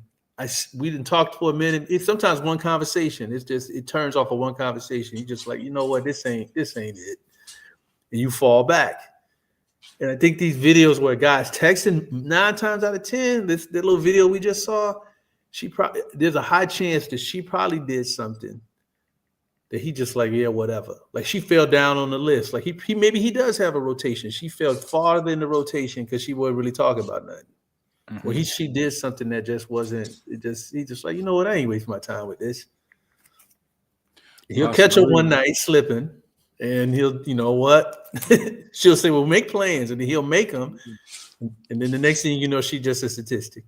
Yeah, possibly. I know I'm not wasting my time. Like if you feel like I don't like you, I probably don't like you. I guarantee you, if you've ever thought that I didn't like you, you were not wrong. Because I'm, I don't think it's. I don't want to say this the wrong way, but it's like it's common sense when a dude doesn't like a girl. Like he hits you and saying when it's convenient, so he can hit you, and then after he hits you, it's like no conversation afterwards. It's kind of like, so what you finna do? You know what I'm saying? He might feed you and then send you home, but at the end of the day, you go home. If you sleep with a dude and he doesn't let you spend the night, or at least offer to make you breakfast or something, he just didn't feel like beating his meat and wanted you to do it for him. Yeah. But I've never done that because I'm a saint. So true. I was watching a show where a girl, she had a threesome with a dude. Like these two girls had a threesome with him, and I was just watching it like, y'all so stupid. Like y'all so stupid. They had a threesome with him, and it was like one of them shows where you send people home and then new people come in, shit like that. Sent them bitches home. Like y'all thought that was some sort of investment. He stopped liking you. I was telling Deja the other night, like, I was like, yo, for some reason, like, even though that girl is attractive, like, if she just had a threesome with me, just like a small percentage of me will be disgusted in her. Like, just disgusted by looking at her sometimes. Like, why'd you do that so fast? Like, I don't know. You can't explain it. It's just like, I try not to kink shame, but if a woman's had a train around on her, it's over for me. Like, I'm cool. Like, I'm never gonna wife you. I'll never take you serious, and I wouldn't even sleep with you at that point. If I know, honest. Yeah, if I know that you had a train Temptation Island. Yep. Yeah, I'm cool. Like we're not. That's gross. Like imagine like that Dave Chappelle skit when a girl was like, "Oh yeah, one time in the college hooked up with these two guys," and then they said, "What's the riskiest thing you've ever done, Dave?" And Dave was like, "Looked like have sex with Little Miss Gangbang over here." Like you can't.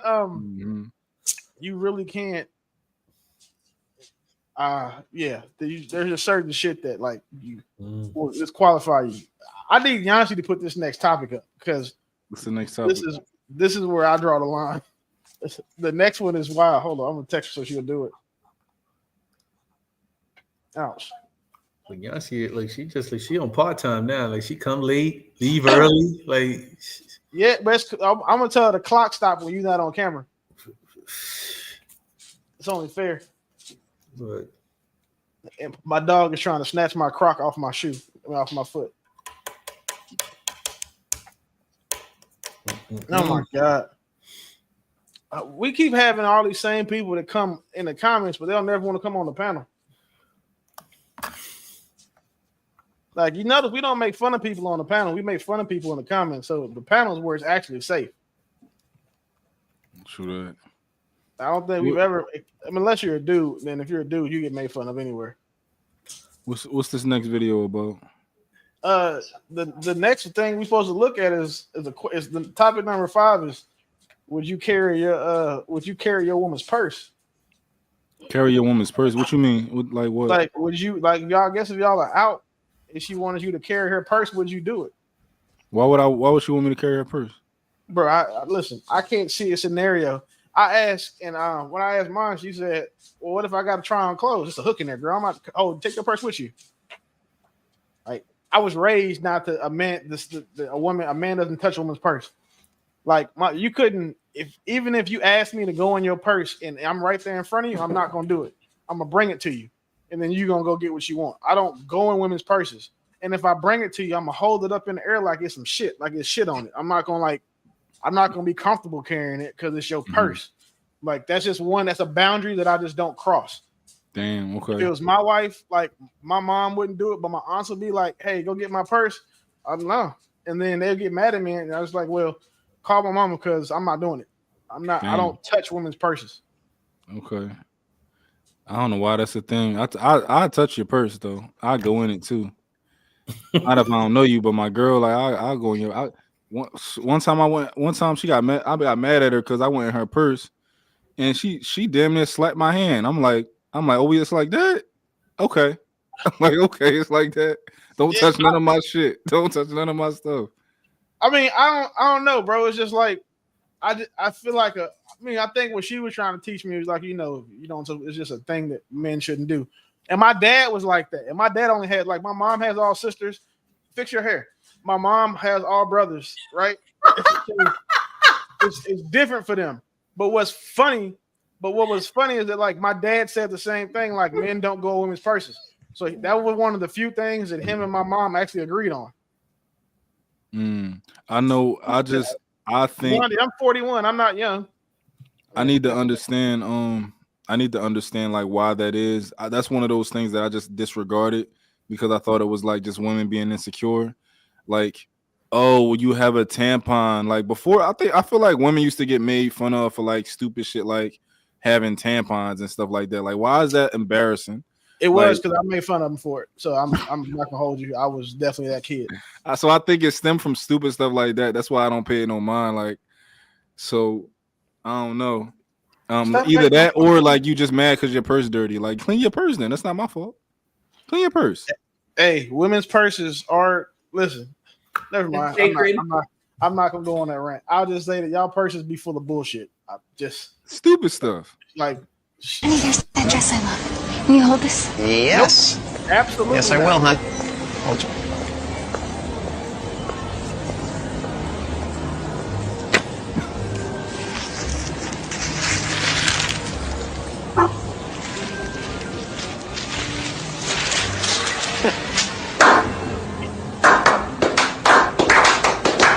Welcome to the Society of Uncompromising Men. Shut your ass up. Oh, so stupid. So no purse holders on the show? No. I'm not I hold a purse. I don't, No. if it's something serious, I'll hold it. I don't care. In 2000, make your ball fall. It's too common for men to carry purses now, and like it's too many of those Transformers. I just don't want to be mistaken for one. So it's called me immature. I'm gonna hold it like I'm like if I am gonna hold it like I'm gonna like grab like it's gonna be looking crazy. I'm gonna hold it like I just walked out with a 40 in a black bag or something. Like it's just. So the other day, I was like, we were ready to leave somewhere, and so it's one of those things where you realize stuff is left behind, you just instinctively grab it. So Monte just grabbed my purse. And I'm cracking up because I saw he grabbed it and he's not even thinking. He's just like, whatever items are behind. No. So he's holding it and I full on allow us to make the long walk to the door. So at some moment you see him visibly like, oh my God, I'm still holding this. And he's like, he turns me like, take this thing out of my hand. I was cracking up. Like, you let me take all these steps with this thing in my hand. Yeah, Sunrise says not even a brief hold I mean, sometimes she's trying to tie her shoe. She don't want to put the purse on the floor or something like that. She's just like, here, babe, like this. You don't even need your purse if we're going out. Just bring your ID so you can be saying when you order your drink, they won't, they're gonna try to be cute and card you. But like, Do you don't even know need the stuff that we have in our. We got lotion. You don't need that shit. We're going to eat. We're going shopping. What you putting on lotion for after you go look through a Our bunch of hands drawers? might be a little dry after we wash them. And then some women need to bring some stuff. Nah, you might need to We're not about to reapply. act like you're not about to act like your purse is full with important things. You have some important things. It's not full with them. It's full with nonsense. The important things take up 10% of your purse. The rest of it is stuff that shouldn't be in there. Ladies, just in case comment what items are in your purse. I'm gonna go. Tell me if you have any of these things that I have in my purse. It is a standard. I have a travel size Kleenex packet. I randomly will get a nose run. Randomly, I don't know if I have undiagnosed allergies, but I have to have my tissues. Then that's what the sleeve is for. That's what. Then I'll have a nail file. God forbid I get a little snag nail. Nothing drives me insane like having a nail that needs filing and I have to wait till I get home to file it. Oh no. Then I have sanitizer. Thank you, Cavani. I have hand sanitizer. You never know when you're gonna need hand sanitizer. I have my lip gloss because if my lips get dry. I have my ID, my wallet. I have a pen. There's always that person like, I have a pen. I have a pen. I'll never have to ask them for a pen. Lotion. Of course, you have your contacts so you can see what you look like in case, whatever. Is your purse clean? My purse is immaculate. Is it always? And I have a little miniature fan. Huh? Is it always? Mm-hmm. Oh, you don't count. Some of y'all should have said birth control, condoms, snacks, because like we're not finna sit here and act like all y'all have is just this doomsday zombie apocalypse, broken hangnail, broken nail type shit in your purses. Because we all know better. Y'all be having like, if you got kids, you got like dinosaur nuggets in there, dry ass French fries, or Oreo. Like, if we're gonna be anything, we got to be honest. Like, I understand like having lotion, I guess, but at the end of the day, y'all have cars too. So why are you carrying all of that shit with you? But I don't understand how you men don't. I couldn't imagine my life without a purse because if I'm out and about, I want to have stuff at all times. I need a Kleenex. I immediately have Kleenex. If my lips get dry, I immediately have something to dry my. I'm gonna put that in my pocket. Moisten my lips. Yeah, we have pockets. I put. But y'all don't put this stuff in there. Y'all don't be nothing in my pockets, but like I got chapstick in a wallet. And that's it. Chapstick, a wallet, and a phone. I carry a little bit more. So I have 2 phones, a firearm, a knife, my wallet, and maybe a magazine for my firearm. So what if your lips get dry? I kiss my woman. That's what her mouth is for. What if you're not with your woman? Then I get some chapstick from somewhere, or I just suck it up and deal with it till I get home. Exactly. Now, here's the other thing. Whatever. Also, I keep a sunglasses case because once I take my sunglasses off, I need to put them somewhere. So I put them in my case, my sunglasses case. That's cool, right? But you can also hang them on your shirt like normal people. So this is my thing. A lot of this stuff doesn't make sense when you have a car. Like when you have a car that has a glove box and a center console, like I've never understood, or even like the women. Who's walking back to the car when you're in the mall? Where do you go? I ain't gonna trip. Most women are like Yonci. I barely get out of my car. Most women like Yonci. My car. Listen, Like, you want to know one of my biggest dating red flags is a woman that has that Louis Vuitton never full purse. If she carries that purse, I know it's 95% bullshit in there. Yeah. 95%. Because why are you carrying the never full as your like everyday bag? Do you see what the ladies are saying? It's all bullshit. Same thing as me. Y'all better stay with y'all women, man. Don't come outside. Don't come outside. Stay with y'all women. Don't, an extra what pair of Yonci earrings. described is what's out here. Like an extra pair of earrings. Like what the fuck? What? Now here's the thing. No, when I met Monte had the most basic stuff. Now he's a dude. Right. But now that I've introduced things to him, he can't go back. For example, he likes to floss or pick his teeth, like use a toothpick or whatever. Mm-hmm. And so I noticed when we were driving, we go out to eat. Now he said, trying to get food stuck from his teeth. So guess what I did? I put them in the side pocket of his car. There are times where we go out to eat or we go eat or whatever, and the person doesn't put all the proper silverware in the thing, or maybe, God forbid, the spoon falls and hits the ground. Guess what I keep in there? Extra plasticware. I always have extra napkins. What? I always keep Kleenex in the car. Like, I have things randomly, scissors. There are the most random times where you need a pair of scissors in the car. And it always Okay, happens. wait.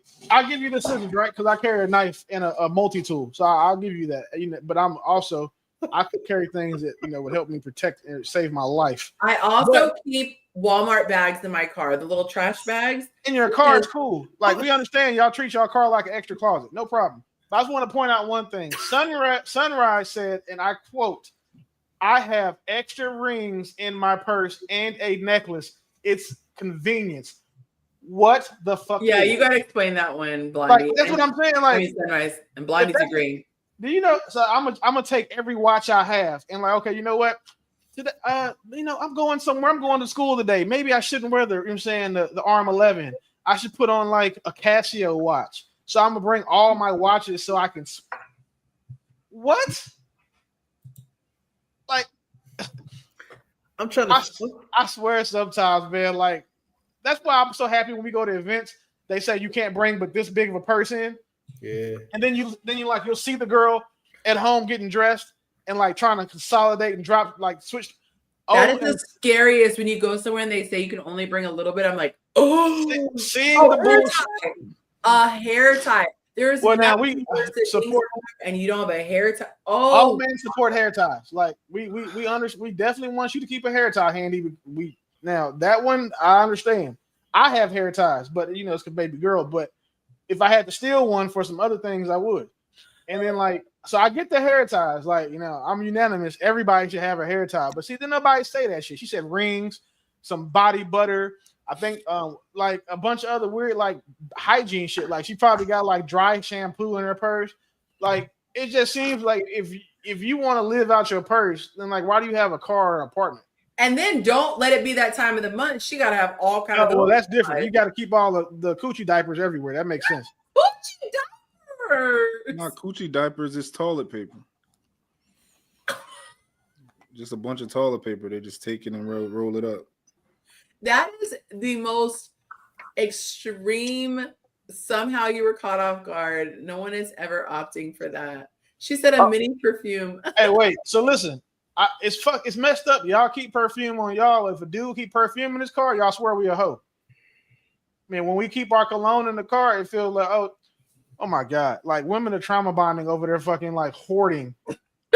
I used to have a friend who was psychotic. Shout out to Amber, I love you. But she was my best. She's still my bestie, one of my besties. But she was my bestie in high school, or was it just after high school? Anyway.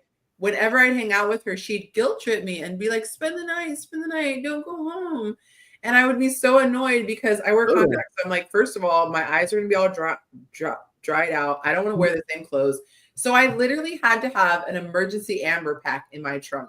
I had to have an extra change of clothes, contact solution, my backup glasses, like the ones that you got before you got the new glasses, all the stuff, just because whenever she'd say, spend the night, then I would be like, okay, I have my stuff. The average woman calls that a hoe bag. Yeah, we call it. It was a hoe bag. It's just a straight girls sleepover. That's all. That's yeah. I'm gonna stop talking. What'd you say? Let's go. Stop talking. Yeah, that's just a hoe bag, but it just was for non-hoe activities. You're just right. You're just wholesome. Very good wholesome. The girls. Average women, they keep a purse and a hoe bag, and like it's like you come over and then it's like, oh, let me run to my car real quick. Yeah, it's like, wait a minute, what is that? They have a whole duffel bag. Yeah. Well, I just anyway. Let me stop. I'm gonna stop talking. The more a woman likes you, the bigger her hoe bag gets. Yeah. So you guys actually think about this stuff, like, wow, y'all think about this stuff and you prepared. That's what we're saying. That's how we know, like, that you planned on giving us the vagina tonight. Because now all of a sudden you got the first time we see your hoe bag, we know what time it is. Falake wants to know what a hoe bag is for. It's something that you won't have to worry about because you're a virgin and you're doing it the right way. So you'll never have to have a hoe bag. You'll just be at home. Getting your back blown out by your husband that God sent you. So it's not a problem that you will ever have, Falake. So don't worry about it. But it's what you were talking about earlier, how you could talk yourself out of it. Look, if it's going well, hey, let me run to the car real quick. Yeah. Oh, I need to get something out of my car. Like that, it'll be that state. I need to get something out of my car. Or they get up and randomly go to the bathroom, and then you can hear your hot water turn on because you know it sounds different. And then you come back and they give you coochie that smells like your bath soap. I'm your hand soap. I'm dead ass. You know how much soft soap vagina women have given men in the past 10 years? Falake, I'm going to tell you what it is. In the words of Cavani, she said it's a spin-a-night bag. When you want to spend a night, when you have an overnight, no, she cleaning it up. No. Pause. Timeout. Flag on the plate. Spin a night bag. No, spin a night bag. It was. Am I having a real good time that I want to? You got to spin a night bag for Amber and take to the next level, or ain't no spinner. I'll learn something on my own show. You got to think about it like this, because so, for example, right? Don't judge me because I'm not in the streets, but I always kept, like, you know what I'm saying, Dove soap for women because y'all like that stuff. You know what I'm saying? I'll have the Hibby cleanse in the bathroom because, you know, or whatever, right? I don't want no soft soap vagina. But like I always kept things like that. The average man doesn't do that. His soap is like full of dyes, colognes, and shit that'll throw your pH off. So when a woman knows that, because she's been to his house before, she's like, damn, I couldn't wash my coochie in here if I had to. So she knows to bring stuff with her, and she puts it in her hoe bag. And literally, when you see that, when a guy sees her come in with that bag, we know what time it is. Like, that's when you catch these dudes trying to like take a blue chew because they know they finna get some. Like, they know once you see the hoe bag, you know it's a green light. But what is the difference between a spin-a-night bag and a hoe bag? I don't know nothing about no spin-a-night bag. You have a spin-a-night bag because you're going to spend a night with your homegirl. The rest of these women have hoe bags because they want to get some dick. What's in the hoe bag? Their vaginal cleanses, vaginal wipes, pajamas, probably some lingerie, maybe a condom or two if they left it, a rose just in case she can't get the job done. Like, a lot of stuff is in that bag. It's all geared around her being ready to have sex. Yeah. So sometimes they'll have it if they really own it, like some quick change clothes, like maybe like some leggings or a shirt, something just like so they don't look like yesterday when they leave. The walk of shame. A lot of women are super ashamed of it. Like, I don't want to be. I got to do the walk of shame wearing the same clothes. Well, cool. Then bring something. But goddamn, like, just don't pretend like it's not what it is. Like, because you going to hang out with your homegirl, that's a spin-a-night bag. You going to sleep with a man, that's a hoe bag. It's like you said it's a booty bag. Yeah, it is. It's yeah. I've never. Okay, we adults. We talking here like that's. I learned something today. So they're bringing protective gear. Because you know how a dude to pretend like you don't have a condom. Dude, that is like the most awkward thing. It's like if you bring the condom, then you're basically saying, I thought I was a smash. If you don't bring the condom, you're not prepared. No, that's not what it is for us. When we do that, we don't give a shit about that because we're just looking at being prepared. If a dude does all that patting, he was planning on hitting you raw. That's what that means. That's what it means. It doesn't mean, oh, he's embarrassed. He's just planning on hitting you raw, which, you know, again, I feel like if you guys know y'all going to be having sex, go get tested together. So you don't have to have a bedroom smell like a bunch of balloons. I get that, right? But at the same time, it's embarrassing. It's super awkward when you see the dude, like, when y'all are laying down, we're like patting ourselves like, oh, I don't have one. And then you're hoping that she's like, well, come on, we don't need it. Question. Hold on, leggings and scrunchies. You down and you say, I don't have anything. How would you feel if she rolled over and opened her nightstand and had condoms galore in there? I'm gonna feel like I'm not the first person she fucked in this bed, and so what?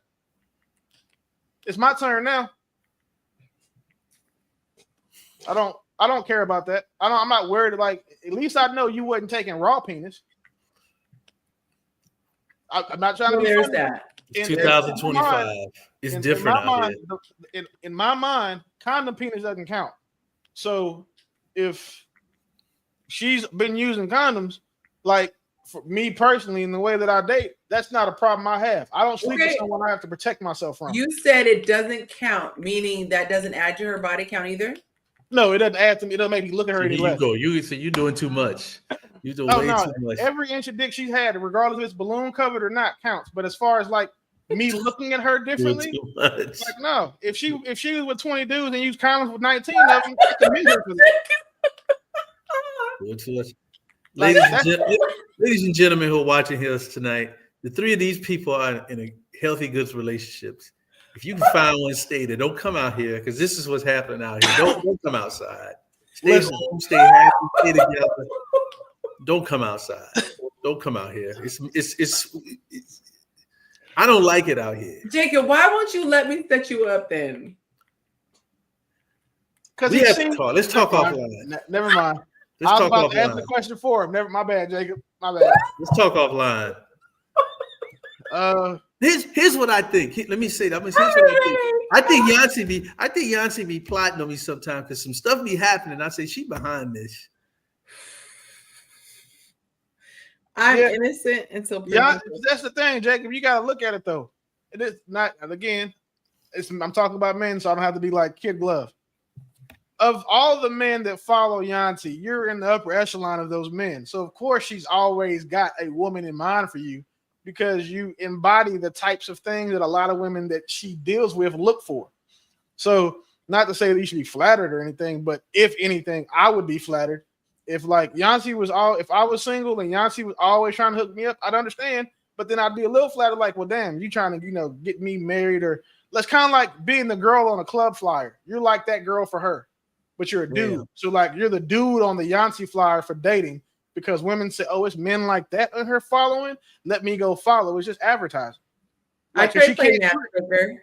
We did a double date. Yeah, you can't put her. Oh, y'all did a double. Who? Oh, sorry. Yeah, because I don't know what she's talking about. Another friend. I don't know what you're talking about. But either way, like you can't put. This sounds so mean. Like you can't put most men on display and then attract women to like her platform. But like we got what's the dude that was a doctor that just left? That was like a nice version of me. Like him, he's a surgeon. So she can highlight that man. And talking about. But if you highlight like the weird name. What's the weird dude that was already like defeated when he was on the show? Like you can't highlight him and think that that's going to be a productive. A doctor? Yeah, bro, that was in the car. He's a surgeon. He's like an ER surgeon. So who you talking about? He was on the show like a week ago or 2 weeks ago. He was driving in his car and the phone kept falling. He's a neurosurgeon. And bro is tall. How many times he been on here before? Once. He was gonna come tonight, but it's Ramadan or however you pronounce it. Yeah. Yeah, he was super cool. But like, so she can highlight those men because those are the types of men that women want. Oh, my bad. I almost raised my desk up. So Jacob, that's a good thing, man. She got, I think that I told you, if you find somebody in here, I'll pay for your first date because I know it's a good investment. It's not going to be a waste of time. Man, Jacob don't want no date, man. His name is Mikkel. Yeah, Mikkel. There you go. I don't remember. But Jacob don't want no date, man. Don't waste your time with Jacob, man.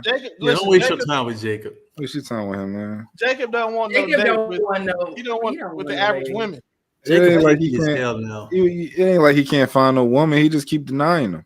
Hold on. Exactly. Can I leave here in 10 minutes and have a date? Yes. Can I leave here 5 minutes? Can I hang up in 5 minutes, have somebody on here on camera? Yes. And I'm not saying that because I'm some player or nothing like that. I'm not. It's not my mentality. But it's just that it ain't no thing. I'm just tired of wasting my time. Like I feel like a lot of people wasting my time. What's the common denominator? What would you say is the common thing that the women are doing wrong that make you say, I am never calling her back? Ooh. Okay, this might be a show. On the real, let me say this because at this big age. So I think it's the world I sort of live in. Okay. I meet a lot of professional women. And if something happens to y'all at this big age, it's really it's a lot of spend the night bag. I'm gonna use your term. That's all they really want. Like straight So up. they don't want a relationship. No. Like straight My up. clients are lying to me. You coach a lot of your friends. I date your friends. And it's a difference. Y'all paint with a twist. Y'all go out and drink champagne and have a good time. It's a different story when they get with a man. What tells you that she doesn't want to date? She just wants to smash. Because they say it. No, they say girls when they get in their 30s and 40s, they say y'all Exactly get real horny. I had people say that they don't know if they actually want to live with a man. I have a lot of I have texts in my phone, and you can see the timestamp on it. You up? What you doing? You lie. I mean, shit. Me and Mark could do the same thing if we were single. That's what happens. I assume that is the same thing. No, but you guys have people who want relationships. Jacob is saying they don't want relationships. What he's saying is they don't want relationships for him. But with us, they want lifestyles. It's not they don't want a relationship. They want a lifestyle. They want a burden ease because they know that the number one burden they have in life is being protected and provided for themselves, and oftentimes their children. So they look for men like them that can alleviate those burdens. So it's not they don't want a relationship. That's not the priority. They want the lifestyle that comes with it. They want that like easy street. Like they want that to be absolved of having to be an adult. Like I don't know what like the stuff that you talk about in class and that you say you're teaching the women. Mm-hmm. A lot of I don't see it. It's either they fall in a couple of categories. Either it's one, they have been treated like trash their whole life, and they see me as somebody that might be different. They're really doing well in their careers, and that's all they are. Mm-hmm. It's the ones that just want somebody to smash. Look, it's been a minute. What you trying to do? Can you drop it off? Or can I come pick it up? Yeah. And like I said, and I'm not that I'm just not that type. So I ain't gonna read a lot of y'all, but that's just not who I am. Yeah, you had to catch Jacob 20 years ago. Jacob would have probably been out here knocking more shit down than earthquakes. Yeah. I'm not enjoying it. I'm just keeping it real. I'm not enjoying it. I'm not even trying to hold. It's not even fun out here. So we have to have an offline conversation, Yonci. We just have to talk. Buy me a drink. I tell you about my life. But we should do a fun and ready. You know what, No, Jacob? My homeboy's doing a dating show. You should go on it. Nah, it's okay. No, like to be the guy, then have like the girls come, prove themselves for you. You could be the main character. I've done something like that. Nah, it's good. I'm good. Damn. I'm good. I'll work it out when it's time. Just not focused on it like I used to be. I mean, you got Falake out here, and you're saying pure as the driven snow. Yeah. Pure as the most Colombian of cocaine. She is fresh, unadulterated, unexplored land. Like no Christopher Columbus. She's the Indians in America. Like, yeah. But again, she's also the only one in your entire following, Yonci. The only virgin? Yeah. So like Falake is cool, right? Because she's in a position, whatever she requires of a man, even if Falake was like super ugly and unattractive, you know what she has on women who aren't ugly and unattractive? The fact that for a man to say he was there first. A dude can come with her and be the Neil Armstrong of her vagina, like, and plant his flag, and like that is crazy valuable to guys, especially as we get older. That I would say that I would think, well, now because I guess they got to go together. But if a guy had to pick, getting with someone who is inexperienced sexually is a terrible idea unless you're the virgin. I think that's probably agreeable because we understand why she's not experienced because she's not done anything. But for the fact for a guy to say that I was the first and the only, man, that shit is probably worth its weight in gold. When I was collecting virginities in high school, I know it was to me. Like to say that, like Ray J said, I hit it first. Powerful.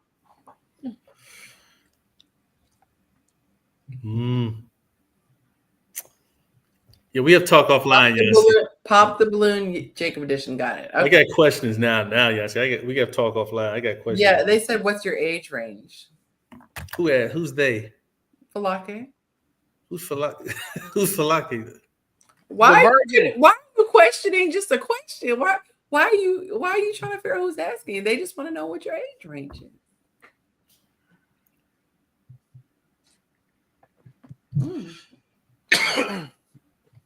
Yeah, she's He's stumped by that question, girl. I'm sorry. No, I'm not stumped. I'm just going to be quiet and listen. It's a question for you, though. At this age, they got to at least be in their 40s. Okay. At least in their 40s. What if she's a strong 38 or a mature 38? I just left one on the curve. I'm sorry, I didn't mean to say it like that. Nah. You shouldn't roll over her. Nah. Hey, I have I'm looking at the security camera, the camera in my bedroom, and baby girl is asleep, and I'm waiting for her to fall out the bed. So if y'all hear the thud, it's like, but she's little, so it's okay. Like she's still like, bouncy. But how old is the baby? Going on 4. Okay. Bouncy. Yeah, so she's not like she won't break anything, but it's gonna be funny. Yeah. My daughter used to find her in the crib. She would sleep like somebody shot her. Like she would be like spread out over the bed, just like leaning to the side. Like, how do you sleep like that? But some people be wild all over the bed. When I dated a younger girl, they just they still might want a kid. You gotta be careful. And this one did. I mean, shit. They say if you ain't shooting blanks. Yeah, why are you making that face? Because y'all caught me slipping. I'm sleepy. 15 I'll have minutes. a good night. 15 minutes I went by. Dang. Well, you got to think you were off camera for like 15. So the clock That's got true. on camera. That's You true. It all cheat. evened out. Yeah. Oh my goodness. Y'all I have had a good fun with night. y'all tonight. What a wonderful show. Y'all have a good night. Y'all be safe.